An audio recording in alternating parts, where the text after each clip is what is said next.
So hello guys, welcome back again in this video.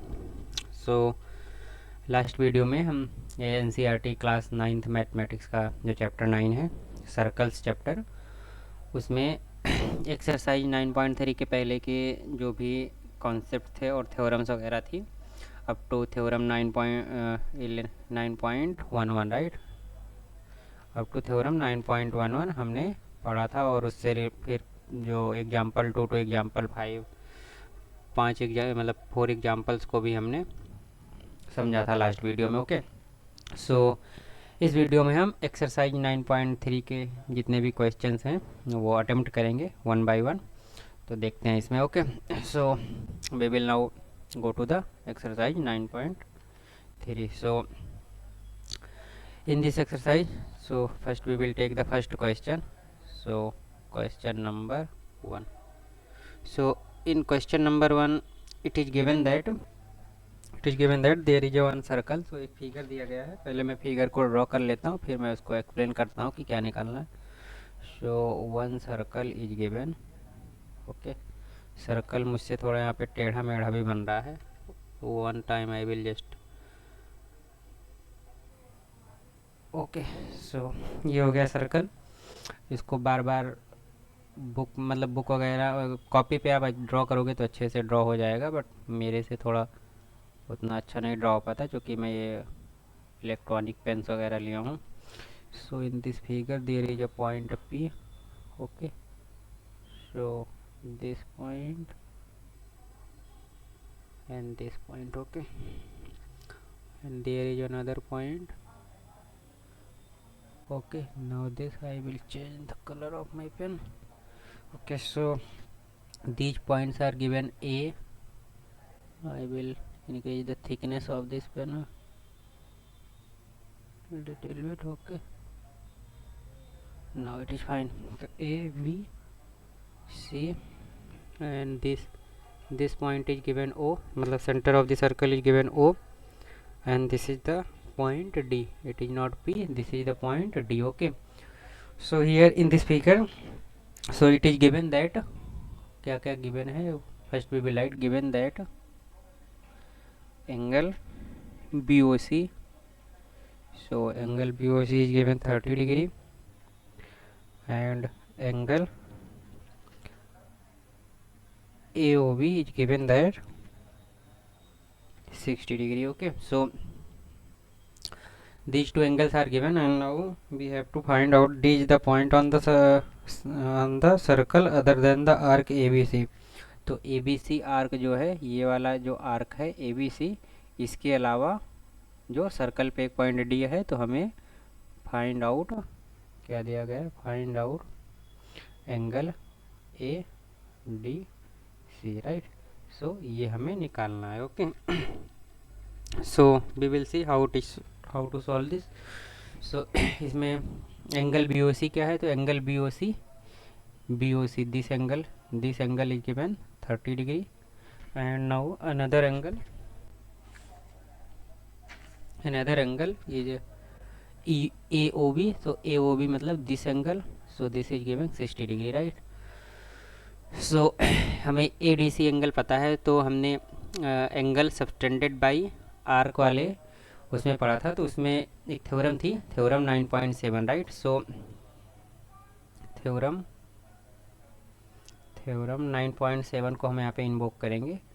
तो according to the theorem 9.7 किसी भी arc के द्वारा, है ना, किसी भी आर्क के द्वारा सेंटर पे जो एंगल सबटेंड हो रहा है that will be 2 times of the angle subtended by that arc on the remaining part of the circle. ये हमने पढ़ा था राइट, थ्योरम 9.7। तो जो आर्क ABC आर्क है, इसके द्वारा जो, या AC आर्क की बात कर लें, ABC आर्क मतलब दोनों बात सेम ही है, तो AC आर्क जो है वो सेंटर पे जो एंगल सबटेंड कर रहा है वो हो जाएगा angle AOC, and it will be 2 times of the angle subtended bye same arc on the remaining part of the circle. तो ये ABC आर्क हो गया। अब आर्क के अलावा जो remaining part of the circle है, मतलब ये वाला पोर्शन, इस पे ये आर्क जो है वो एंगल सबटेंड कर रहा है ADC right. So A D C angle हमें निकालना है। तो एंगल ए ओ सी जो है, पहले इसको इक्वेशन 1 मान लेते हैं। नाउ एंगल जो ए ओ सी है that will be the sum of the two angle. तो ये ए ओ सी जो एंगल है, ये वाला एंगल और ये वाले एंगल का सम है, राइट।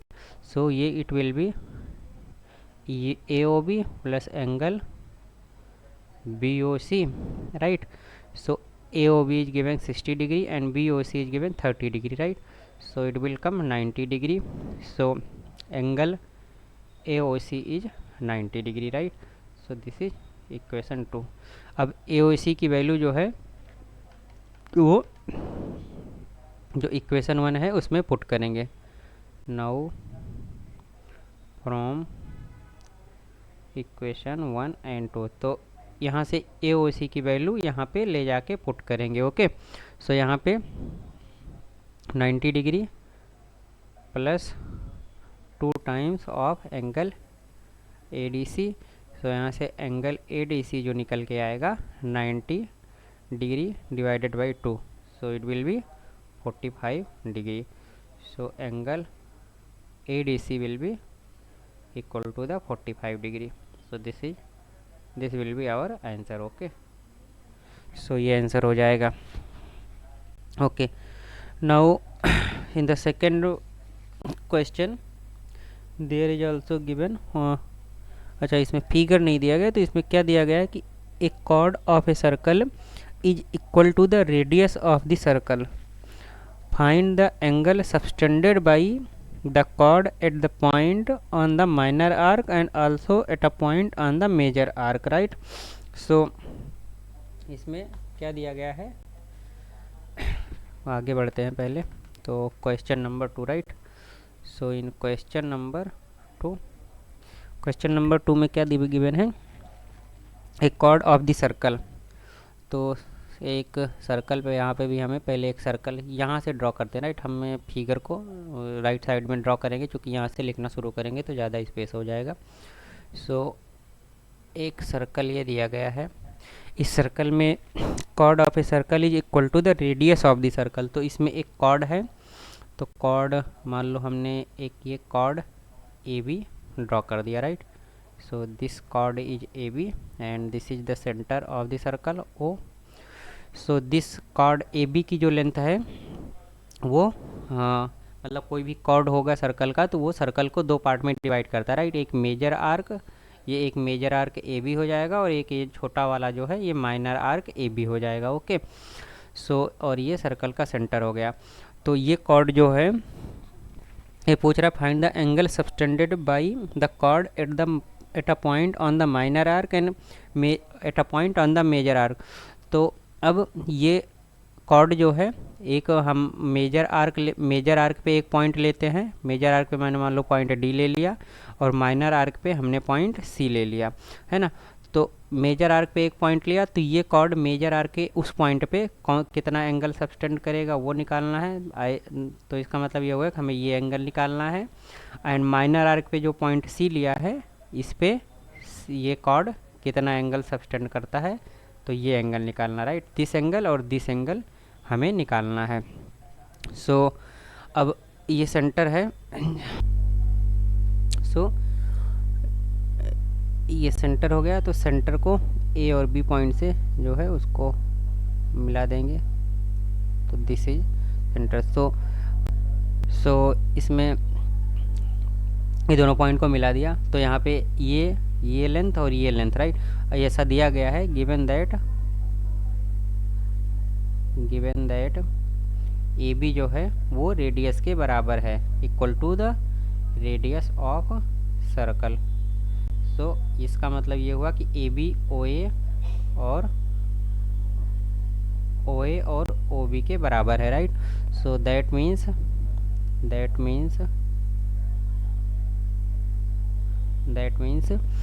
जो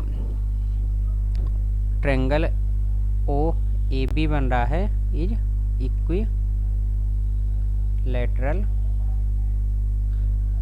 इक्विलैटरल ट्रायंगल। तो जो ट्रायंगल OAB है वो इक्विलैटरल ट्रायंगल है।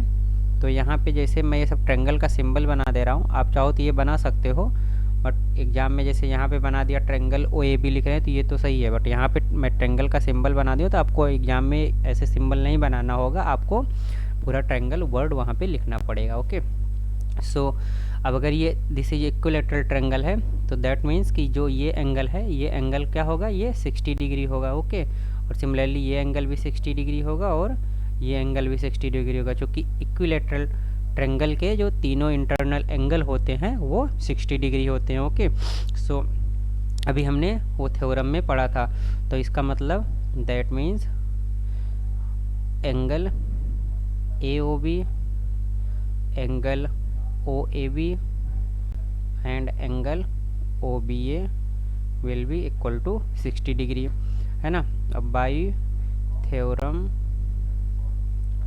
9.7, तो थ्योरम 9.7 में हमने वही जो भी ऊपर किया कि कोई भी कॉर्ड है तो कॉर्ड के थ्रू हमें ये भी पता है, हमने जो अभी लास्ट वीडियो में कॉन्सेप्ट पढ़ा था कि किसी आर्क के द्वारा जो सेंटर पे मतलब सेंटर पे या किसी remaining part of the circle पे जो एंगल सब्सटेंड हो रहा है वो उस जो आर्क जो है मतलब कॉर्ड के थ्रू जो आर्क बन रहा है उसके थ्रू भी जो एंगल सब्सटेंड हो रहा है सेंटर पे या remaining part of the circle, वो दोनों इक्वल होते हैं। मतलब ये मेरा कहने का मतलब ये है कि ये ए बी कॉर्ड लिया, ए बी कॉर्ड से ही ये ए सी बी आर्क का फॉर्मेशन हुआ, तो ए बी कॉर्ड जो सेंटर पे एंगल मतलब एक सब्सटेंड करेगा वही ये ए सी बी आर्क भी सेंटर पे एंगल सब्सटेंड करेगा, और ए बी कॉर्ड जो है पॉइंट डी पे जो एंगल सब्सटेंड करेगा वही ए सी बी कॉर्ड आर्क भी पॉइंट डी पे एंगल सब्सटेंड करेगा, राइट। तो यहाँ से उस थ्योरम में मतलब इस थ्योरम के हिसाब से ये हो गया कि जो एंगल ए ओ बी है it will be 2 times of the angle A D B. Okay, so ये निकालना है, तो हमें क्या क्या निकालना था वो हमने नहीं लिखा। So find out,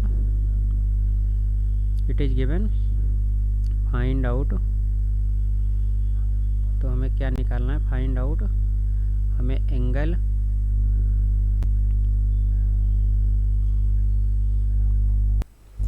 so it will be angle A D B, right. So हमें angle A D B and angle A C B यही चीज़ निकालना है। ओके, सो यहाँ से जो एंगल ए डी बी आएगा it will be angle A O B by half, तो एंगल ए ओ बी हमें क्या है 60 डिग्री, तो 60 divided by 2 means 30 degree. So angle A D B will be equal to 30 degree, so angle A D B will be equal to 30 degree. तो ये हम major arc के किसी major arc पे एक पॉइंट लिया, उस पे एंगल ऑन ए पॉइंट, है ना, angle on a point in major arc, है ना। मेजर आर्क में हमने एक पॉइंट लिया, उस पे एंगल है। अब नाउ माइनर आर्क पे क्या एंगल रहेगा, मतलब ये वाला एंगल निकालना है। सो दिस एंगल, सो जैसे अब ये एंगल है, सो रिफ्लेक्स ये वाला, अब इसमें क्या है कि ये मेजर आर्क जो है इस ए डी बी जो मेजर आर्क बन रहा है, राइट, ये major arc A D B जो बन रहा है ये सेंटर पे जो है वो रिफ्लेक्स एंगल ये वाला हो जाएगा, राइट।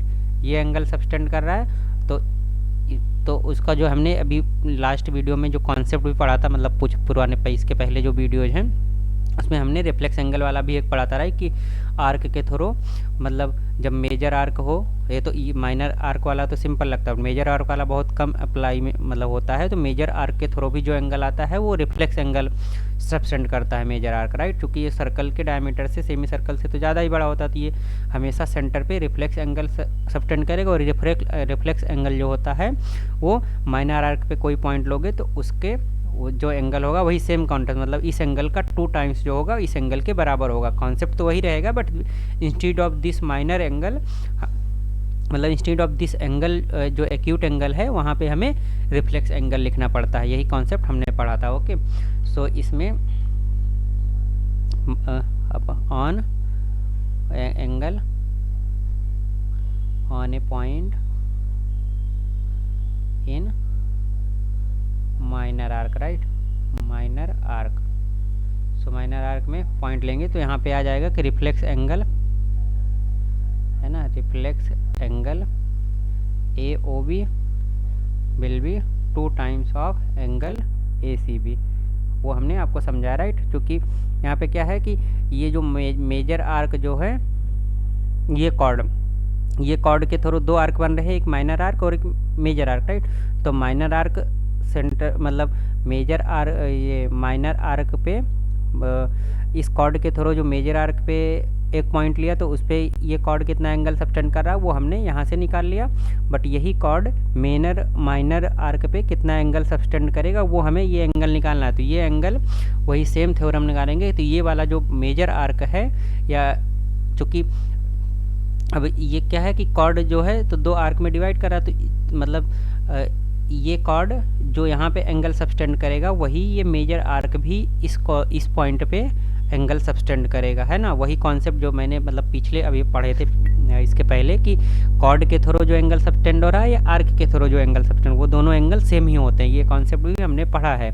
ओके, सो वही चीज़ यहाँ पे हमने उसी कॉन्सेप्ट के बेसिस पे ये लिखा कि यहाँ पे कॉर्ड के थ्रू मतलब कॉर्ड के थ्रू जो एंगल सब रिफ्लेक्ट मतलब सबटेंड हो रहा है वही एंगल आर्क के थ्रू भी रिफ्लेक्ट होगा। तो उस कॉन्सेप्ट को यूज करके यही चीज़ लिखा है कि ये जो मेजर आर्क के थ्रू जो सेंटर पे एंगल सबटेंड हो रहा है वो रिफ्लेक्स एंगल AOB है, और वही मेजर आर्क के थ्रू जो माइनर आर्क पे एक पॉइंट लिया है C, उस पर जो एंगल सबटेंड हो रहा है वो ACB है, right.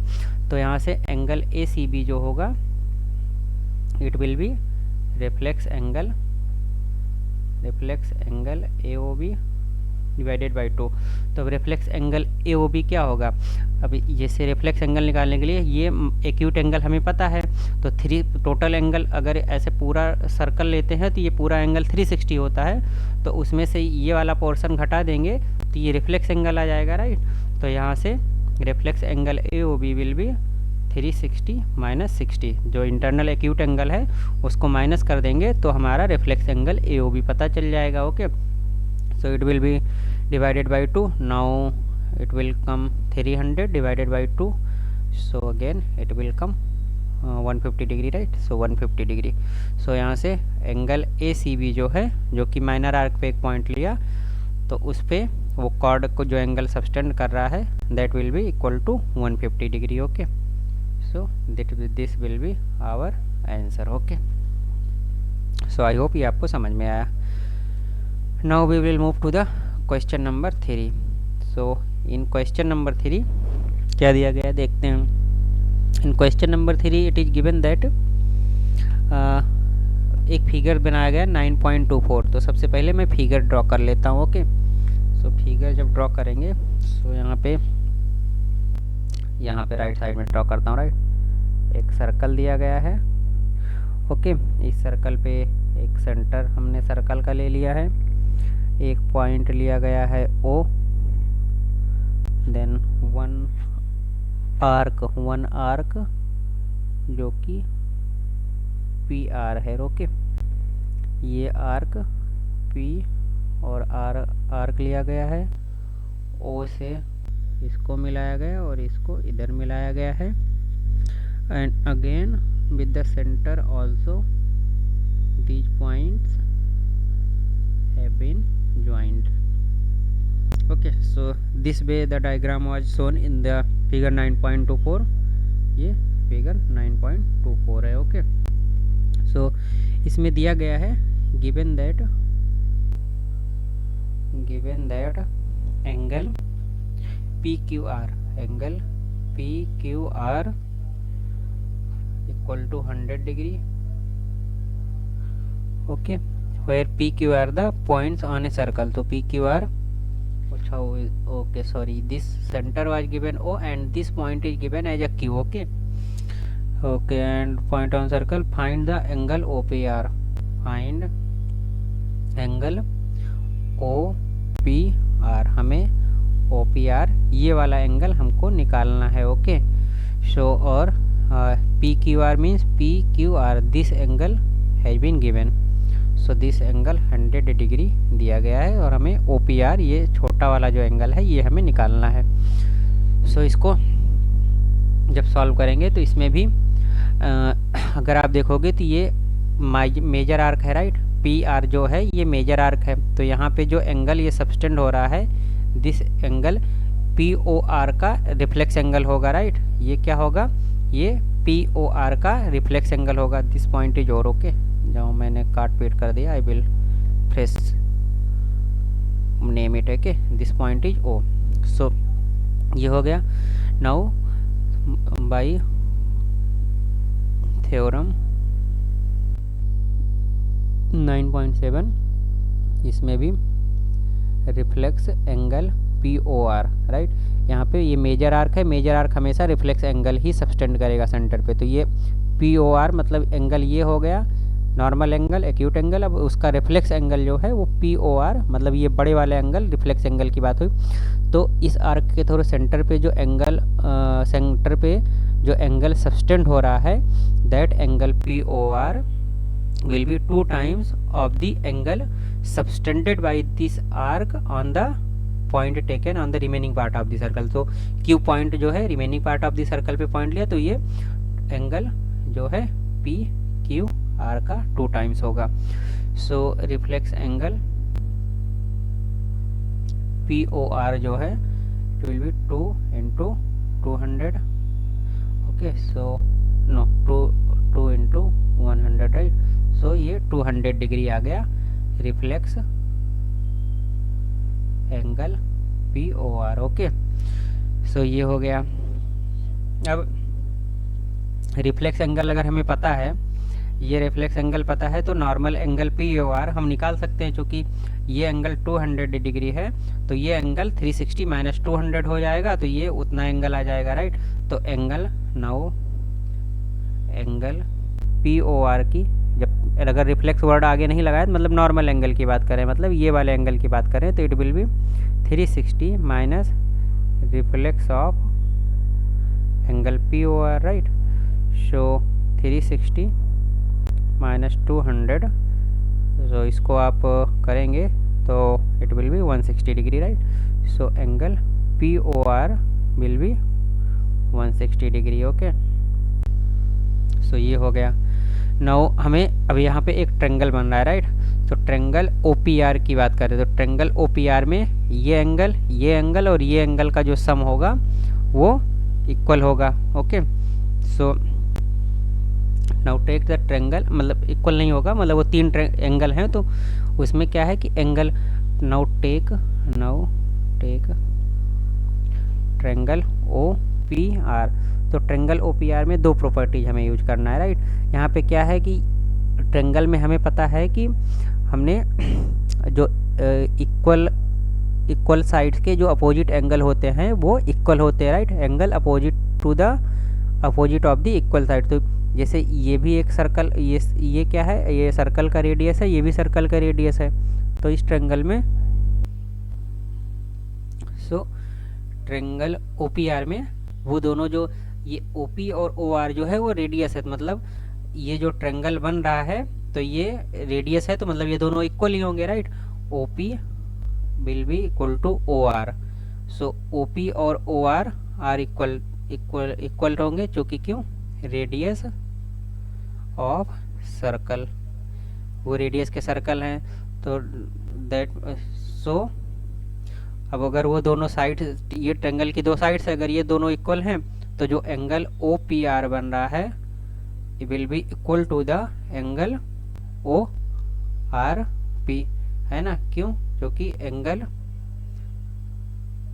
Opposite to equal side, triangle में इक्वल साइड्स के अपोजिट इक्वल साइड्स, अगर किसी भी ट्रेंगल में 2 इक्वल साइड्स हैं तो उनके जो अपोजिट एंगल होंगे वो भी इक्वल होंगे। ये ट्रेंगल की प्रॉपर्टी होती है राइट।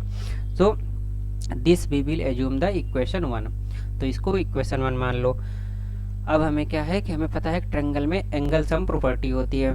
नाउ जो एंगल POR है प्लस एंगल OPR है प्लस एंगल ORP है, it will be equal to the 180 degree. तो ट्रायंगल में तीनों एंगल का जो सम होता है वो 180 डिग्री होता है, ये हमें पता है, राइट। चूँकि it is because of the angle sum property of triangle. Okay, so ये एंगल सम प्रॉपर्टी हुआ। तो यहाँ पे पी ओ आर क्या है 160 डिग्री, ये गिवन है, और ओ पी आर हमें निकालना है, राइट। हमें क्या निकालना है, हमें ओ पी आर निकालना है, और ओ पी आर जो है ओ आर पी के बराबर है। तो यहाँ पे O P R plus O R P equal to 180 degree. So angle O P R plus angle O P R plus angle O R P will be 20 degree, right. So दी इसको हम equation 2 मान लेते हैं। Now from equation 1 and equation 2, तो O P R O R P के बराबर है, right. So O P R plus O R P की जगह ओ पी आर पुट कर देंगे अगर दोनों बराबर है। सो ये 20 डिग्री हो गया। So 2 times of the angle O P R will be 20 degree. So यहाँ से जो एंगल ओ पी आर आएगा वो 10 डिग्री आ जाएगा। सो यही हमें निकालना था, यही हमारा आंसर हो जाएगा। ओके ओके, सो अभी नेक्स्ट क्वेश्चन जो है हमारा वो क्वेश्चन नंबर 4 है। तो क्वेश्चन नंबर 4 की तरफ चलते हैं। क्वेश्चन नंबर 4 में क्या है कि एक फिगर दिया गया है, figure 9.25। So I will draw that figure here. Okay, एक फिगर दिया गया है, दिस फिगर इज 9.25। ओके, तो फिगर 9.25 में क्या दिया गया है, BC लिया गया एक chord. So I will also take one chord BC। Okay,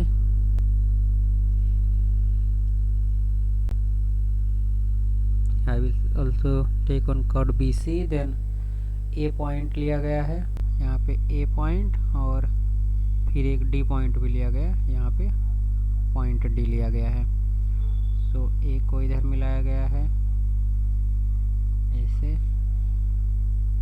और D को ऐसे इधर मिलाया गया। ओके, सो इसमें जो है ये B हो गया, ये C हो गया। सो ये यहाँ पे मिला हुआ है।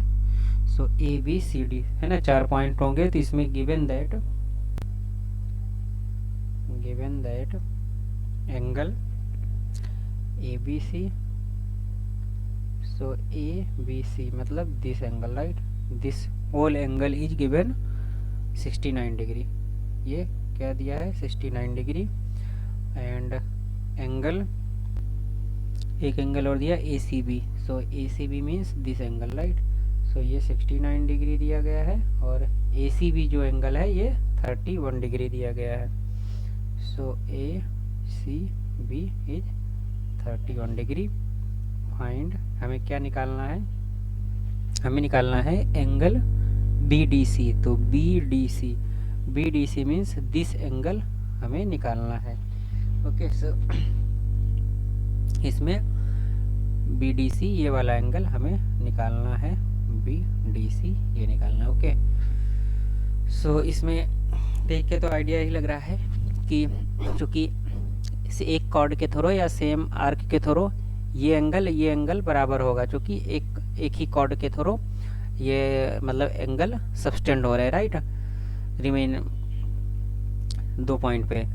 तो इसमें सबसे पहले अगर ये एंगल पता चल जाए तो ये एंगल इसके बराबर हो, इसमें एंगल सम प्रॉपर्टी हमें लगाना पड़ेगा। Okay, so now take triangle ABC। Okay, so triangle ABC में जो ABC एंगल है प्लस BCA एंगल है, BCA या ACB, राइट, इसको ACB ही लिख लेता हूँ, सिंपल रहेगा क्योंकि ACB दिया गया। तो ACB ABC plus BAC angle will be equal to 180 degree. क्यों, क्योंकि angle sum property. Okay, so यहाँ से ABC जो एंगल दिया है वो 69 डिग्री दिया है, ACB है 31 डिग्री, BAC हमें निकालना है और ये 180 डिग्री हो गया। तो एंगल PAC यहाँ से आप निकालोगे, सो it will be 180 degree minus 69 degree, मतलब माइनस 69 डिग्री रहेगा यहाँ पे, minus 31 degree, so it will come 80 degree.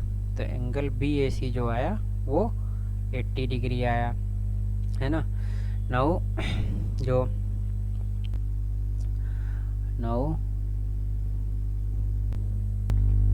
इसमें हमें कौन सा थ्योरम इन्वोक करना पड़ेगा, इसमें थ्योरम 9.8, राइट।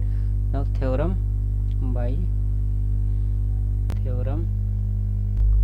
9.8, थ्योरम 9.8 में क्या है कि angle in the same segment of the circle are equal. Okay, ऐसा दिया गया, angles in the same segment of the circles are equal. So ये जो फिगर है इसमें देखोगे तो ये सर्कल का एक ही सेगमेंट है, राइट। तो ये सर्कल का एक सेगमेंट हो गया और ये दूसरा सेगमेंट होगा। तो एक ही सेगमेंट में कोई भी पॉइंट लोगे तो उसमें जो एंगल आएगा वो सेम होगा। ये थ्योरम 9.8 के हिसाब से है। तो उस हिसाब से जो एंगल BDC है that will be equal to, BDC है ना, राइट, यस, BDC जो है वो BAC के बराबर होगा, एंगल BAC के बराबर होगा।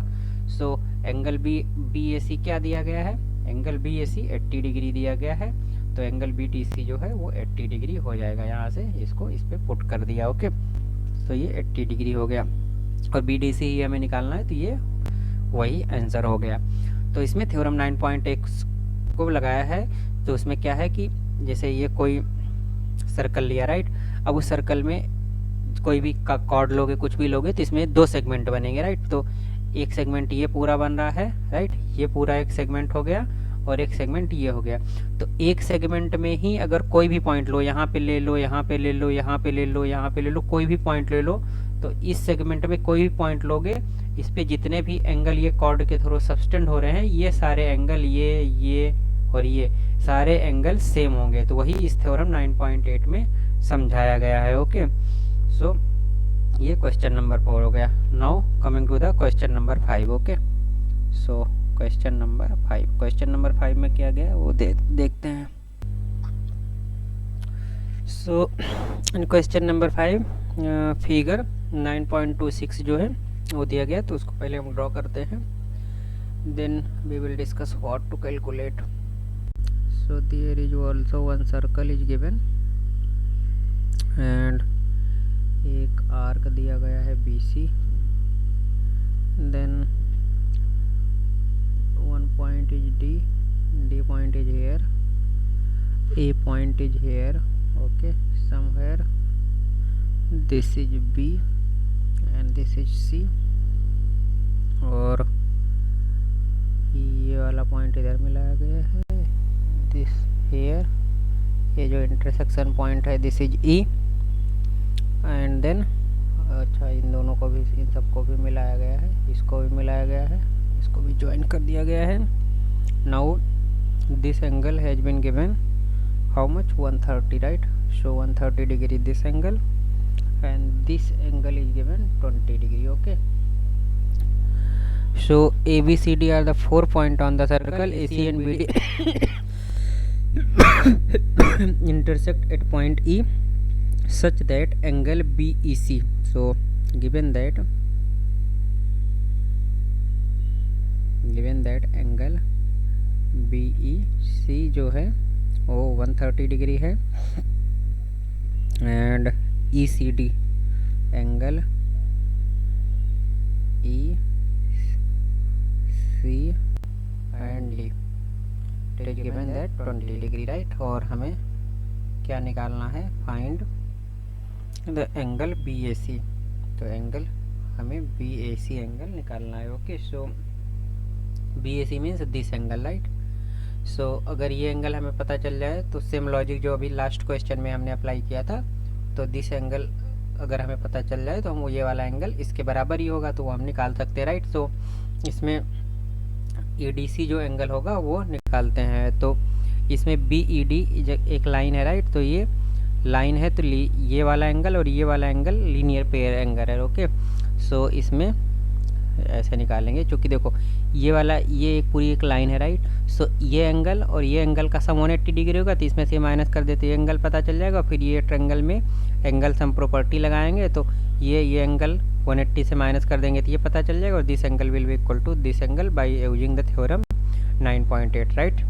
मतलब angles in the same segment of the circle will be equal. So वही लॉजिक से इसको सॉल्व करेंगे। So since BED is a line, so angle BEC plus angle CED equal to 180 degree. क्यों? क्योंकि ये लीनियर पेयर एंगल है, linear pair angle है। Okay, so इन दोनों एंगल का सम पता है, तो BEC हमें 130 डिग्री पता है, तो यहाँ से एंगल CED जो है वो 180 डिग्री हो जाएगा। तो यहाँ से एंगल CED जो है 180 degree minus 130 degree equal to 50 degree. So angle CED जो है वो 50 डिग्री यहाँ से हमने निकाल लिया। सो CED एंगल पता चल गया, मतलब CED मतलब दिस एंगल राइट, ये हमें 50 डिग्री पता चल गया। तो हमें अब triangle now take triangle CED, तो ये ट्रायंगल लेना है। इस ट्रायंगल में हमें जो एंगल CED है प्लस एंगल ADC है plus angle ECD right. So angle ECD ये इसका सम 180 डिग्री होगा। क्यों? क्योंकि ये angle sum property of triangle right, angle sum property of triangle के तीनों एंगल का सम 180 डिग्री होगा। तो CED हमें 50 डिग्री पता है, यहाँ से निकाला हमने। EDC हमें निकालना है राइट। सो एंगल EDC जो है वो निकालना है, और ECD जो है वो 20 डिग्री दिया है already. So it will be equal to 180 degree. So इसमें एंगल EDC जो आएगा that will be coming 180 degree minus 50 minus 20। So इसको आप निकालोगे तो कितना आ जाएगा, 5 2 7 राइट। सो 1110, सो 1110 डिग्री। तो एंगल EDC जो है 1110 डिग्री हो जाएगा। ओके, सो ये हो गया।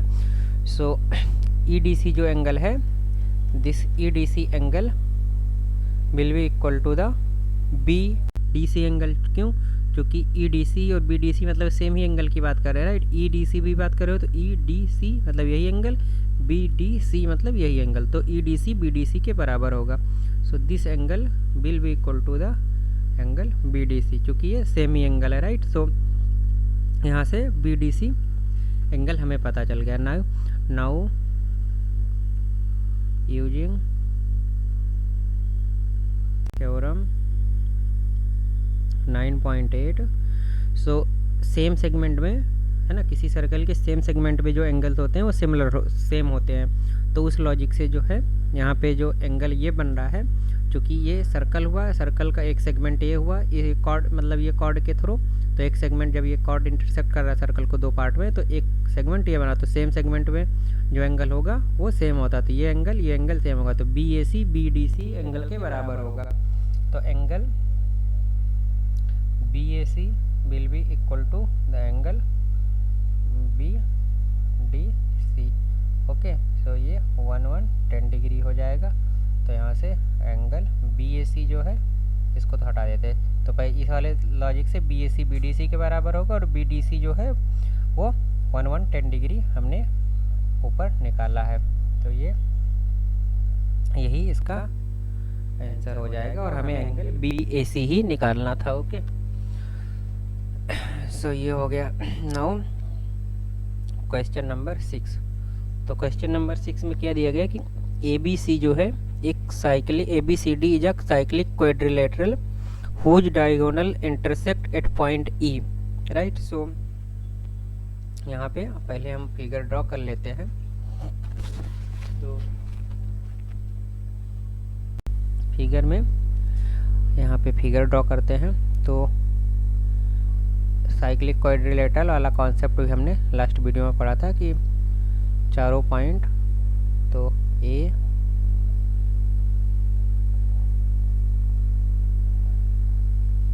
Okay, so this point A B C D।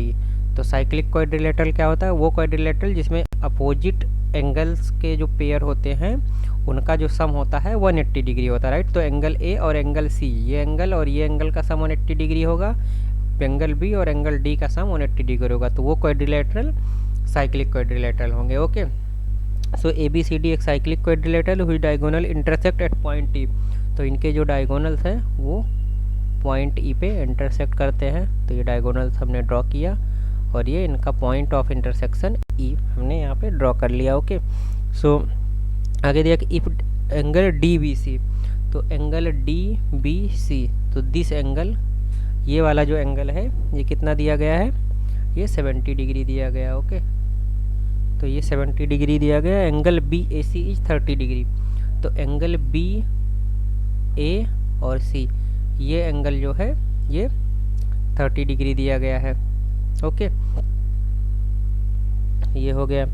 Find the angle BCD, है ना, गिवन दैट, क्या क्या दिया गया वो लिख लेते हैं। तो एंगल जो है दिया गया है DBC, राइट। तो एंगल DBC जो है वो 70 डिग्री दिया गया है। एंड एंगल BAC जो है वो 30 डिग्री दिया गया है। हमें क्या क्या निकालना है? फाइंड एंगल BC और D, है ना। BCD मतलब BCD मतलब हमें ये पूरा एंगल हमें निकालना है, राइट। सो ये पूरा एंगल निकालना है ना। ये एक निकालना है। If AB and equal to BC and if AB जो है AB और AB BC के बराबर है, राइट। तो अगर AB BC के मतलब ये वाली साइड और ये साइड आपस में अगर बराबर है तो उस केस में हमें एंगल ECD हमें निकालना है। तो हमें दो चीज़ निकालना है। तो इस वाले केस के लिए एंगल ECD और ऊपर वाले केस के लिए एंगल BCD हमें निकालना है, राइट। सो एंगल BCD जो है यहाँ पे सबसे पहले हमें BCD निकाला, तो एंगल BCD ये हो गया। So just a minute.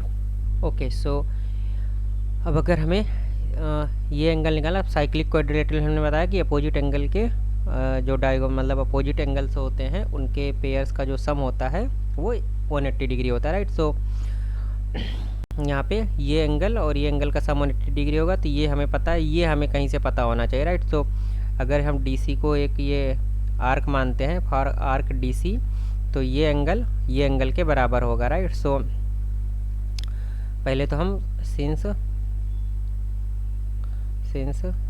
ABCD are cyclic quadrilateral, right. ये ABCD क्या है? साइक्लिक क्वाड्रिलेटरल है। तो साइक्लिक क्वाड्रिलेटरल है तो मतलब जो एंगल DAB होगा प्लस एंगल BCD होगा, इनका जो सम होगा वो 180 डिग्री होगा। तो इसको हम इक्वेशन 1 मान लेते हैं। अब हमें एंगल DAB निकालना है, right. So now angle DAB जो है ये क्या होगा? एंगल ये D है, right. Angle DAC plus angle CAB, right, CAB, right, इन दोनों का सम है। तो हमें एंगल DAC जो है ये हमने इसको इक्वेशन 2 मान लेते हैं। अब इसमें क्या है? हमें CAB एंगल पता है, राइट। CAB मतलब DCAB मतलब दिस एंगल, राइट, ये हमें 30 डिग्री पता है, तो DAC एंगल हमें ये पता होना चाहिए। तो इसमें ये आर्क जो है वो एक सेगमेंट में ये एंगल सबस्टेंड कर रहा है बी पॉइंट पे, और ए पॉइंट पे ये एंगल सबस्टेंड कर रहा है सेम आर्क, तो ये दोनों एंगल सेम होंगे, राइट। तो now using theorem 9.8 for arc कौन सा ले रहे हैं, आर्क DC लेंगे, राइट, आर्क DC। तो ये DC आर्क के लिए क्या होगा कि जो DC है, तो इससे जो DBC का एंगल बन रहा है, DBC will be equal to DAC है, राइट। तो angle DAC will be equal to angle DBC, right. तो और एंगल जो DBC है वो दिया गया है, राइट। तो एंगल DAC जो होगा और DBC क्या है वो 70 डिग्री दिया गया है, तो ये 70 डिग्री यहाँ से आ जाएगा, इसको हम इक्वेशन 3 मान लेंगे। अब DAC वाला जो एंगल है इसको यहाँ पे पुट कर देंगे, राइट।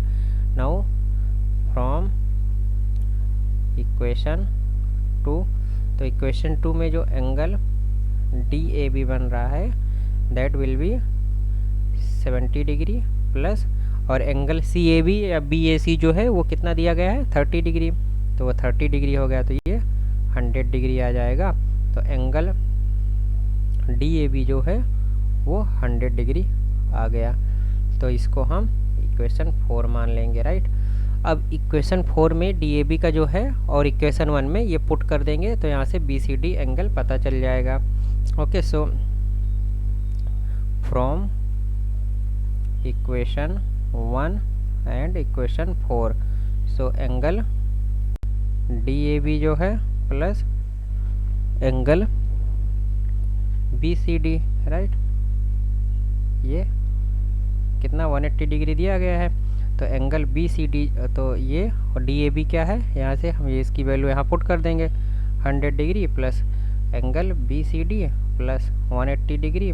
तो यहाँ से जो एंगल BCD जो आएगा वो 180 माइनस 100, सो एंगल BCD जो है वो 80 डिग्री आ जाएगा, राइट। और यही हमारा आंसर हो जाएगा। ओके, सो ये हो गया। नाउ अब ये दिया गया है कि अगर AB इक्वल टू BC है तो हमें एंगल ECD निकालना है, राइट। तो अगर AB जो है BC के बराबर है तो हमें एंगल ECD राइट, ये वाले एंगल की हमें बात कर रहे हैं कि ये एंगल हमें निकालना है। तो अगर AB BC के बराबर है तो this angle will be equal to this angle, right. So इस फिगर में जो AB जो है BC के जो बराबर दिया है, तो यहाँ से हम क्या निकाल सकते हैं, तो ये एक ट्रायंगल होगा ABC, और अगर AB BC के बराबर है तो this angle will be equal to this angle, right. तो ये एंगल कितना आ जाएगा, ये भी 30 डिग्री हो जाएगा, क्योंकि अभी हमने ऊपर पढ़ा था कि एक ट्रायंगल में अगर दो इक्वल साइड्स है तो उनके जो अपोजिट एंगल होंगे वो भी इक्वल होंगे, राइट। तो उस प्रॉपर्टी का हमें यहाँ पे यूज करना है। ओके, सो इसमें क्या हो जाएगा, नाउ टेक द ट्रायंगल, है ना। Now if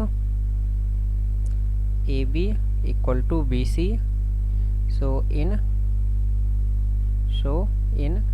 triangle ABC, triangle ABC में जो है angle BAC will be equal to the angle BCA, है ना। तो एंगल BCA जो है वो BAC एंगल कितना है, वो 30 डिग्री है, राइट। ये इसकी वैल्यू क्या है, ये भी 30 डिग्री दिया गया है, ये 30 डिग्री है तो वो 30 डिग्री हो गया। तो और BCA जो एंगल है आप देखोगे फिगर में, है ना, तो BCA जो एंगल है वो BCE के बराबर होगा। मैं फिगर एक बार फिर से यहाँ से ड्रॉ कर देता हूँ, है ना, तो वो आपको थोड़ा क्लियर हो जाएगा।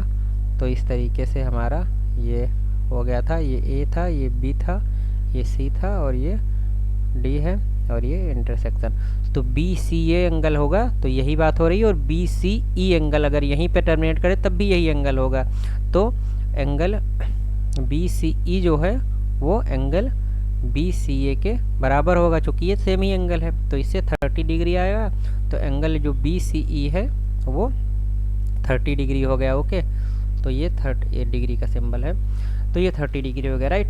अब हम यहाँ पे ये एंगल जो है ये 70 डिग्री दिया गया है, ये 30 डिग्री आ गया, ये छोटा सा एंगल, राइट, और ये एंगल भी हमारा 30 डिग्री हमें पता चल गया। अब इसमें एंगल सम प्रॉपर्टी लगाएंगे, राइट। नाउ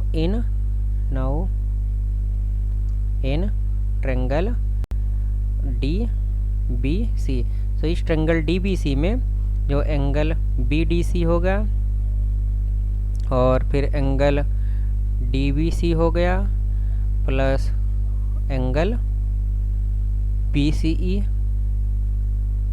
है ना, बी सी ई और plus angle E C B, E C D.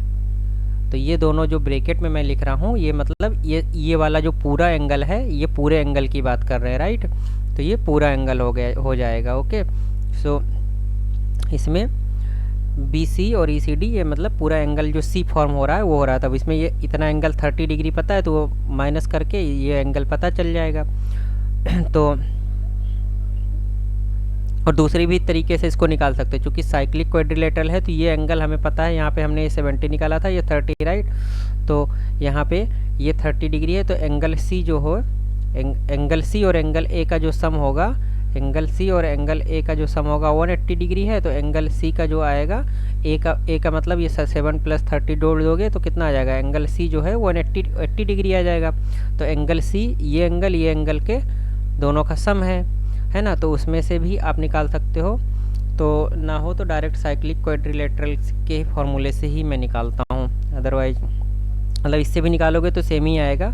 तो जो भी आप अगर चाहो तो यहाँ पे भी पुट करके मैं दोनों तरीके से चलो बता देता हूँ। तो बी डी सी एंगल क्या है, बी और डी सी मतलब ये 30 डिग्री प्लस ये 70 degree plus B C angle क्या अभी निकाला हमने, बी सी मतलब ये 30 degree plus angle E C D और 180 डिग्री।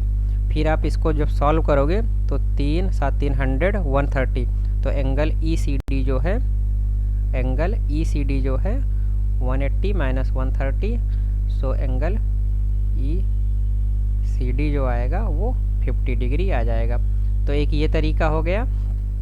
और दूसरा मैंने जो ये बताया यहाँ पे कि angle C plus angle A है ना, चूँकि ये वाला एंगल और ये पूरा एंगल का सम 180 डिग्री होगा, साइक्लिक क्वाड्रिलेटरल है चूँकि। और फिर एंगल ए हमें पता है 30 + 70, तो 180 में से पूरा ये एंगल ए माइनस कर दिया तो 80 बचा, तो वो एंगल सी हो गया। अब एंगल सी जो है वो किसका सम है, angle C B C E plus angle E C D, इन दोनों का सम है, तो है ना। तो ये टोटल जो है ये दोनों एंगल का सम है, राइट। तो वही 80 डिग्री आ गया। अब बी सी जो है वो 30 डिग्री हमने यहाँ से निकाला है, तो यहाँ से बी सी 30 डिग्री इसको पुट कर दोगे और एंगल ई सी डी की बात करोगे तो वो यहाँ से ई सी डी एंगल 80 में से 30 निकालोगे तो यहाँ से भी ये भी इस तरीके से भी निकाल सकते हो, ओके। सो दोनों तरीके से आपको ये निकल सकता है। तो this was all about the question number 6। Now coming to the question number 7। So question number 7, तो क्वेश्चन नंबर यार I will just okay. So question number 7, so question number 7 में क्या दिया, if diagonals of a cyclic quadrilateral are diameter of the circle through the vertex of the quadrilateral prove that it is a rectangle. So अगर एक ये circle दिया गया है, इस सर्कल में यदि एक diagonals of a cyclic quadrilateral, तो एक साइक्लिक क्वाड्रिलेटरल है और उसके जो डायगोनल हैं वो डायगोनल्स जो हैं वो डायमीटर हैं। तो इसके जो डायगोनल्स हैं, ये एक साइक्लिक क्वाड्रिलेटरल हमने ए बी सी और डी ये माना, और जो इसके डायगोनल है सो ए बी मतलब ए सी एंड बी डी जो है वो आर डायगोनल ऑफ सर्कल। तो डायगोनल है तो मतलब जो ये पॉइंट ऑफ इंटरसेक्शन ओ है, तो ओ क्या है वो सेंटर होगा, ये ओ क्या है वो सेंटर पे ही इंटरसेक्ट करेंगे, चूँकि ए बी सी और बी डी डायगोनल है, और ए बी सी डी जो है एक साइक्लिक क्वाड्रिलेटरल है, ये भी मतलब दिया गया डाइसाइक्लिक क्वाड्रिलेटरल का ही डायगोनल मतलब पास हो रहा है, राइट। तो हमें ये प्रूव करना है, prove A B C D are, मतलब A B C D are नहीं, इज रेक्टेंगल। तो हमें ये प्रूव करना है, ओके। सो इसमें सबसे पहले हमें ये पता होना चाहिए कि रेक्टेंगल होने के लिए, किसी भी क्वाड्रिलेटरल को रेक्टेंगल होने के लिए क्या क्या क्राइटेरिया होते हैं। तो क्राइटेरिया फॉर रेक्टेंगल, तो रेक्टेंगल के लिए क्या क्राइटेरिया होता है, सबसे पहले वो पढ़ना चाहिए। तो इसमें सबसे पहली जो क्राइटेरिया आती है कि all properties of the parallelogram, तो पैरेललोग्राम की प्रॉपर्टीज, तो इसमें क्या होता है, हमने पिछले चैप्टर्स में भी पढ़ा था, आपने पहले भी पढ़ा होगा क्लास 8 वगैरह में, कि रेक्टेंगल की क्या क्या प्रॉपर्टीज होती है। तो ऑल प्रॉपर्टीज ऑफ पैरेललोग्राम, तो मैंने ये पैरेलल लाइन खींचा, ग्राम लिखा, तो इसका मतलब पैरेललोग्राम हो गया, बट आपको एग्जाम में ऐसे नहीं लिखना है, आपको मैं अभी शॉर्टकट के लिए ऐसा लिख रहा हूँ, तो एग्जाम में आपको तो पूरा पैरेललोग्राम लिखना है। फिर दूसरा जो क्राइटेरिया होता है, each angle is right angle, each angle is right angle. And third जो क्राइटेरिया होता है वो diagonals are equal, diagonals are equal. तो रेक्टेंगल में डायगोनल्स इक्वल होते हैं, हर एक एंगल राइट एंगल का होता है, और पैरेललोग्राम की सारी प्रॉपर्टी, ये 3 क्राइटेरिया होता है। तो अब हमें पैरेललोग्राम की क्राइटेरिया पता होना चाहिए, तभी ये सफाइस कर पाएगा, राइट। क्योंकि ये दोनों तो पता चल गया, अब इसमें पैरेललोग्राम की प्रॉपर्टी की बात कर रहा है, तो वो भी हमें पता होना चाहिए। तो क्राइटेरिया फॉर पैरेललोग्राम, पैरेललोग्राम के लिए क्या क्राइटेरिया होता है, तो इसमें क्या होता है कि अपोजिट साइड जो होते हैं, अपोजिट साइड वो इक्वल होते हैं, अपोजिट एंगल जो होते हैं वो भी इक्वल होते हैं, अपोजिट साइड से इक्वल होते हैं, अपोजिट एंगल इक्वल होते हैं। और थर्ड जो आता है ना, ये सेकंड था, जो थर्ड जो है वो डायगोनल्स बाइसेक्ट करते हैं। तो डायगोनल्स बाइसेक्ट करते हैं, है ना। तो ये इतनी प्रॉपर्टीज होती हैं, 3 क्राइटेरिया फॉर द पैरेललोग्राम, और रेक्टेंगल होने के लिए भी 3 क्राइटेरिया। तो पैरेललोग्राम हमें पता है कि अपोजिट साइड्स जो होते हैं वो पैरेलल होते हैं एक दूसरे के, तो पैरेलल होने के साथ साथ वो अपोजिट साइड्स इक्वल होंगे, अपोजिट एंगल इक्वल होंगे, और जो डायगोनल्स होंगे वो बाइसेक्ट करेंगे। तो ये प्रॉपर्टी मीट करने वाले के साथ साथ अगर कोई भी क्वाड्रिलेटर का हर एक एंगल राइट एंगल है और डायगोनल्स इक्वल है, तो ऐसा क्वाड्रिलेटरल रेक्टेंगल होगा, ओके। अब हमें क्वेश्चन में हम चलते हैं, क्वेश्चन को कैसे प्रूव करना है वो देखते हैं, ओके। सो क्वेश्चन में फिगर हमने यहाँ पे ABCD फिगर हमने ड्रॉ किया है, तो इसको जस्ट चलो इसको यहाँ से A कर लेते हैं, इसको B कर लेते हैं, तो कि उल्टा पड़ेगा ना, हमेशा इस नीचे से स्टार्ट करते हैं। तो इसका फिगर मुझे यहाँ पे मैं फिर से ड्रॉ कर लेता हूँ फॉर द कन्वीनियंस, अदरवाइज बार बार मुझे पेज में ऊपर नीचे जाना पड़ेगा। तो एक ये सर्कल ले लिया है ना, और ये एक रेक्टेंगल ड्रॉ कर लिया, यहाँ ABCD, ओके। और इसके डायगोनल्स यहाँ पे इंटरसेक्ट करेंगे, और ये डायगोनल्स जो हैं सर्कल के डायमीटर हैं, तो ये उसका सेंटर हो जाएगा। अब हम चलते हैं, since AC is equal to BD, है ना, क्यों, क्योंकि डायमीटर ऑफ सर्कल है ना, तो ये AC BD के बराबर है, तो एक ये क्राइटेरिया हो गया। अब AC और BD के बराबर है, तो ये तो एक ये इक्वेशन 1 मान लेते हैं, और अगर AC और BD बराबर है तो हमने थ्योरम बाय थ्योरम 9.7। तो उस थ्योरम 9.7 में हमने क्या पढ़ा था कि अगर कोई सेमी सर्कल है तो सेमी सर्कल में कोई भी एंगल होता है वो 90 डिग्री होता है, राइट। केस 2 जो वहाँ पे थ्योरम 9.7 का जो केस 2 था कि उसमें था कि अगर कोई सेमी सर्कल है, मतलब डायमीटर है, डायमीटर के इधर उधर जो डायमीटर जो सर्कल को दो इक्वल पार्ट में डिवाइड करता है, तो हर एक पार्ट को सेमी सर्कल बोलते हैं।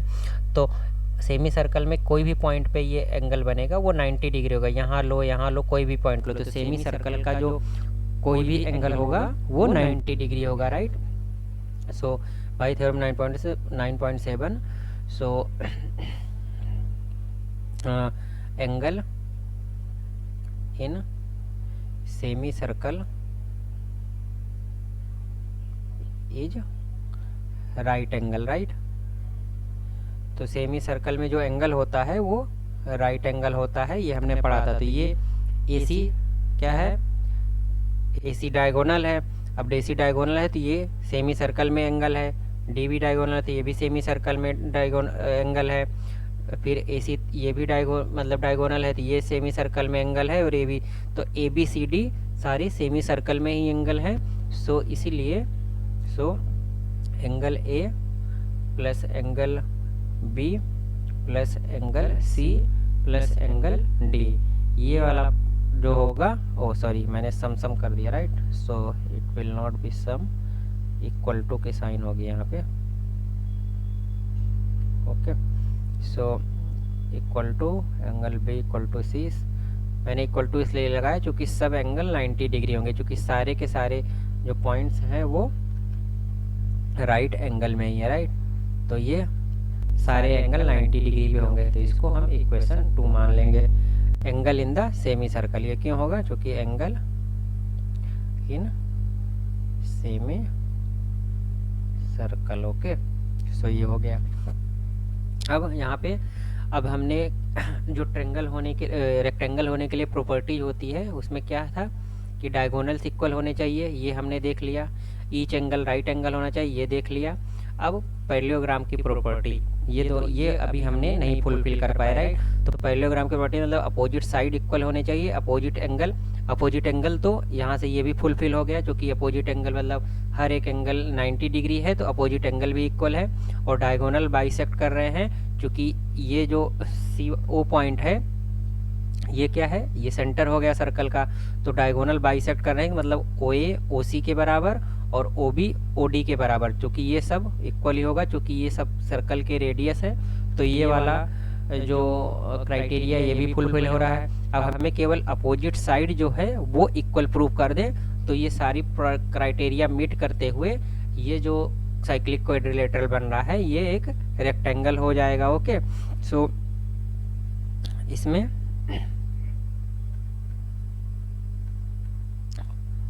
तो ये साइक्लिक क्वाड्रिलेटरल, और साइक्लिक क्वाड्रिलेटरल इसलिए प्रूफ हो रहा है क्योंकि अपोजिट एंगल का सम भी है। जैसे हर एक एंगल ये भी 90 डिग्री है और ये भी 90 डिग्री है, तो अपोजिट एंगल्स का जो पेयर लोगे उसका सम 180 डिग्री आ ही जाएगा, तो इसलिए ये साइक्लिक क्वाड्रिलेटरल ही है, राइट।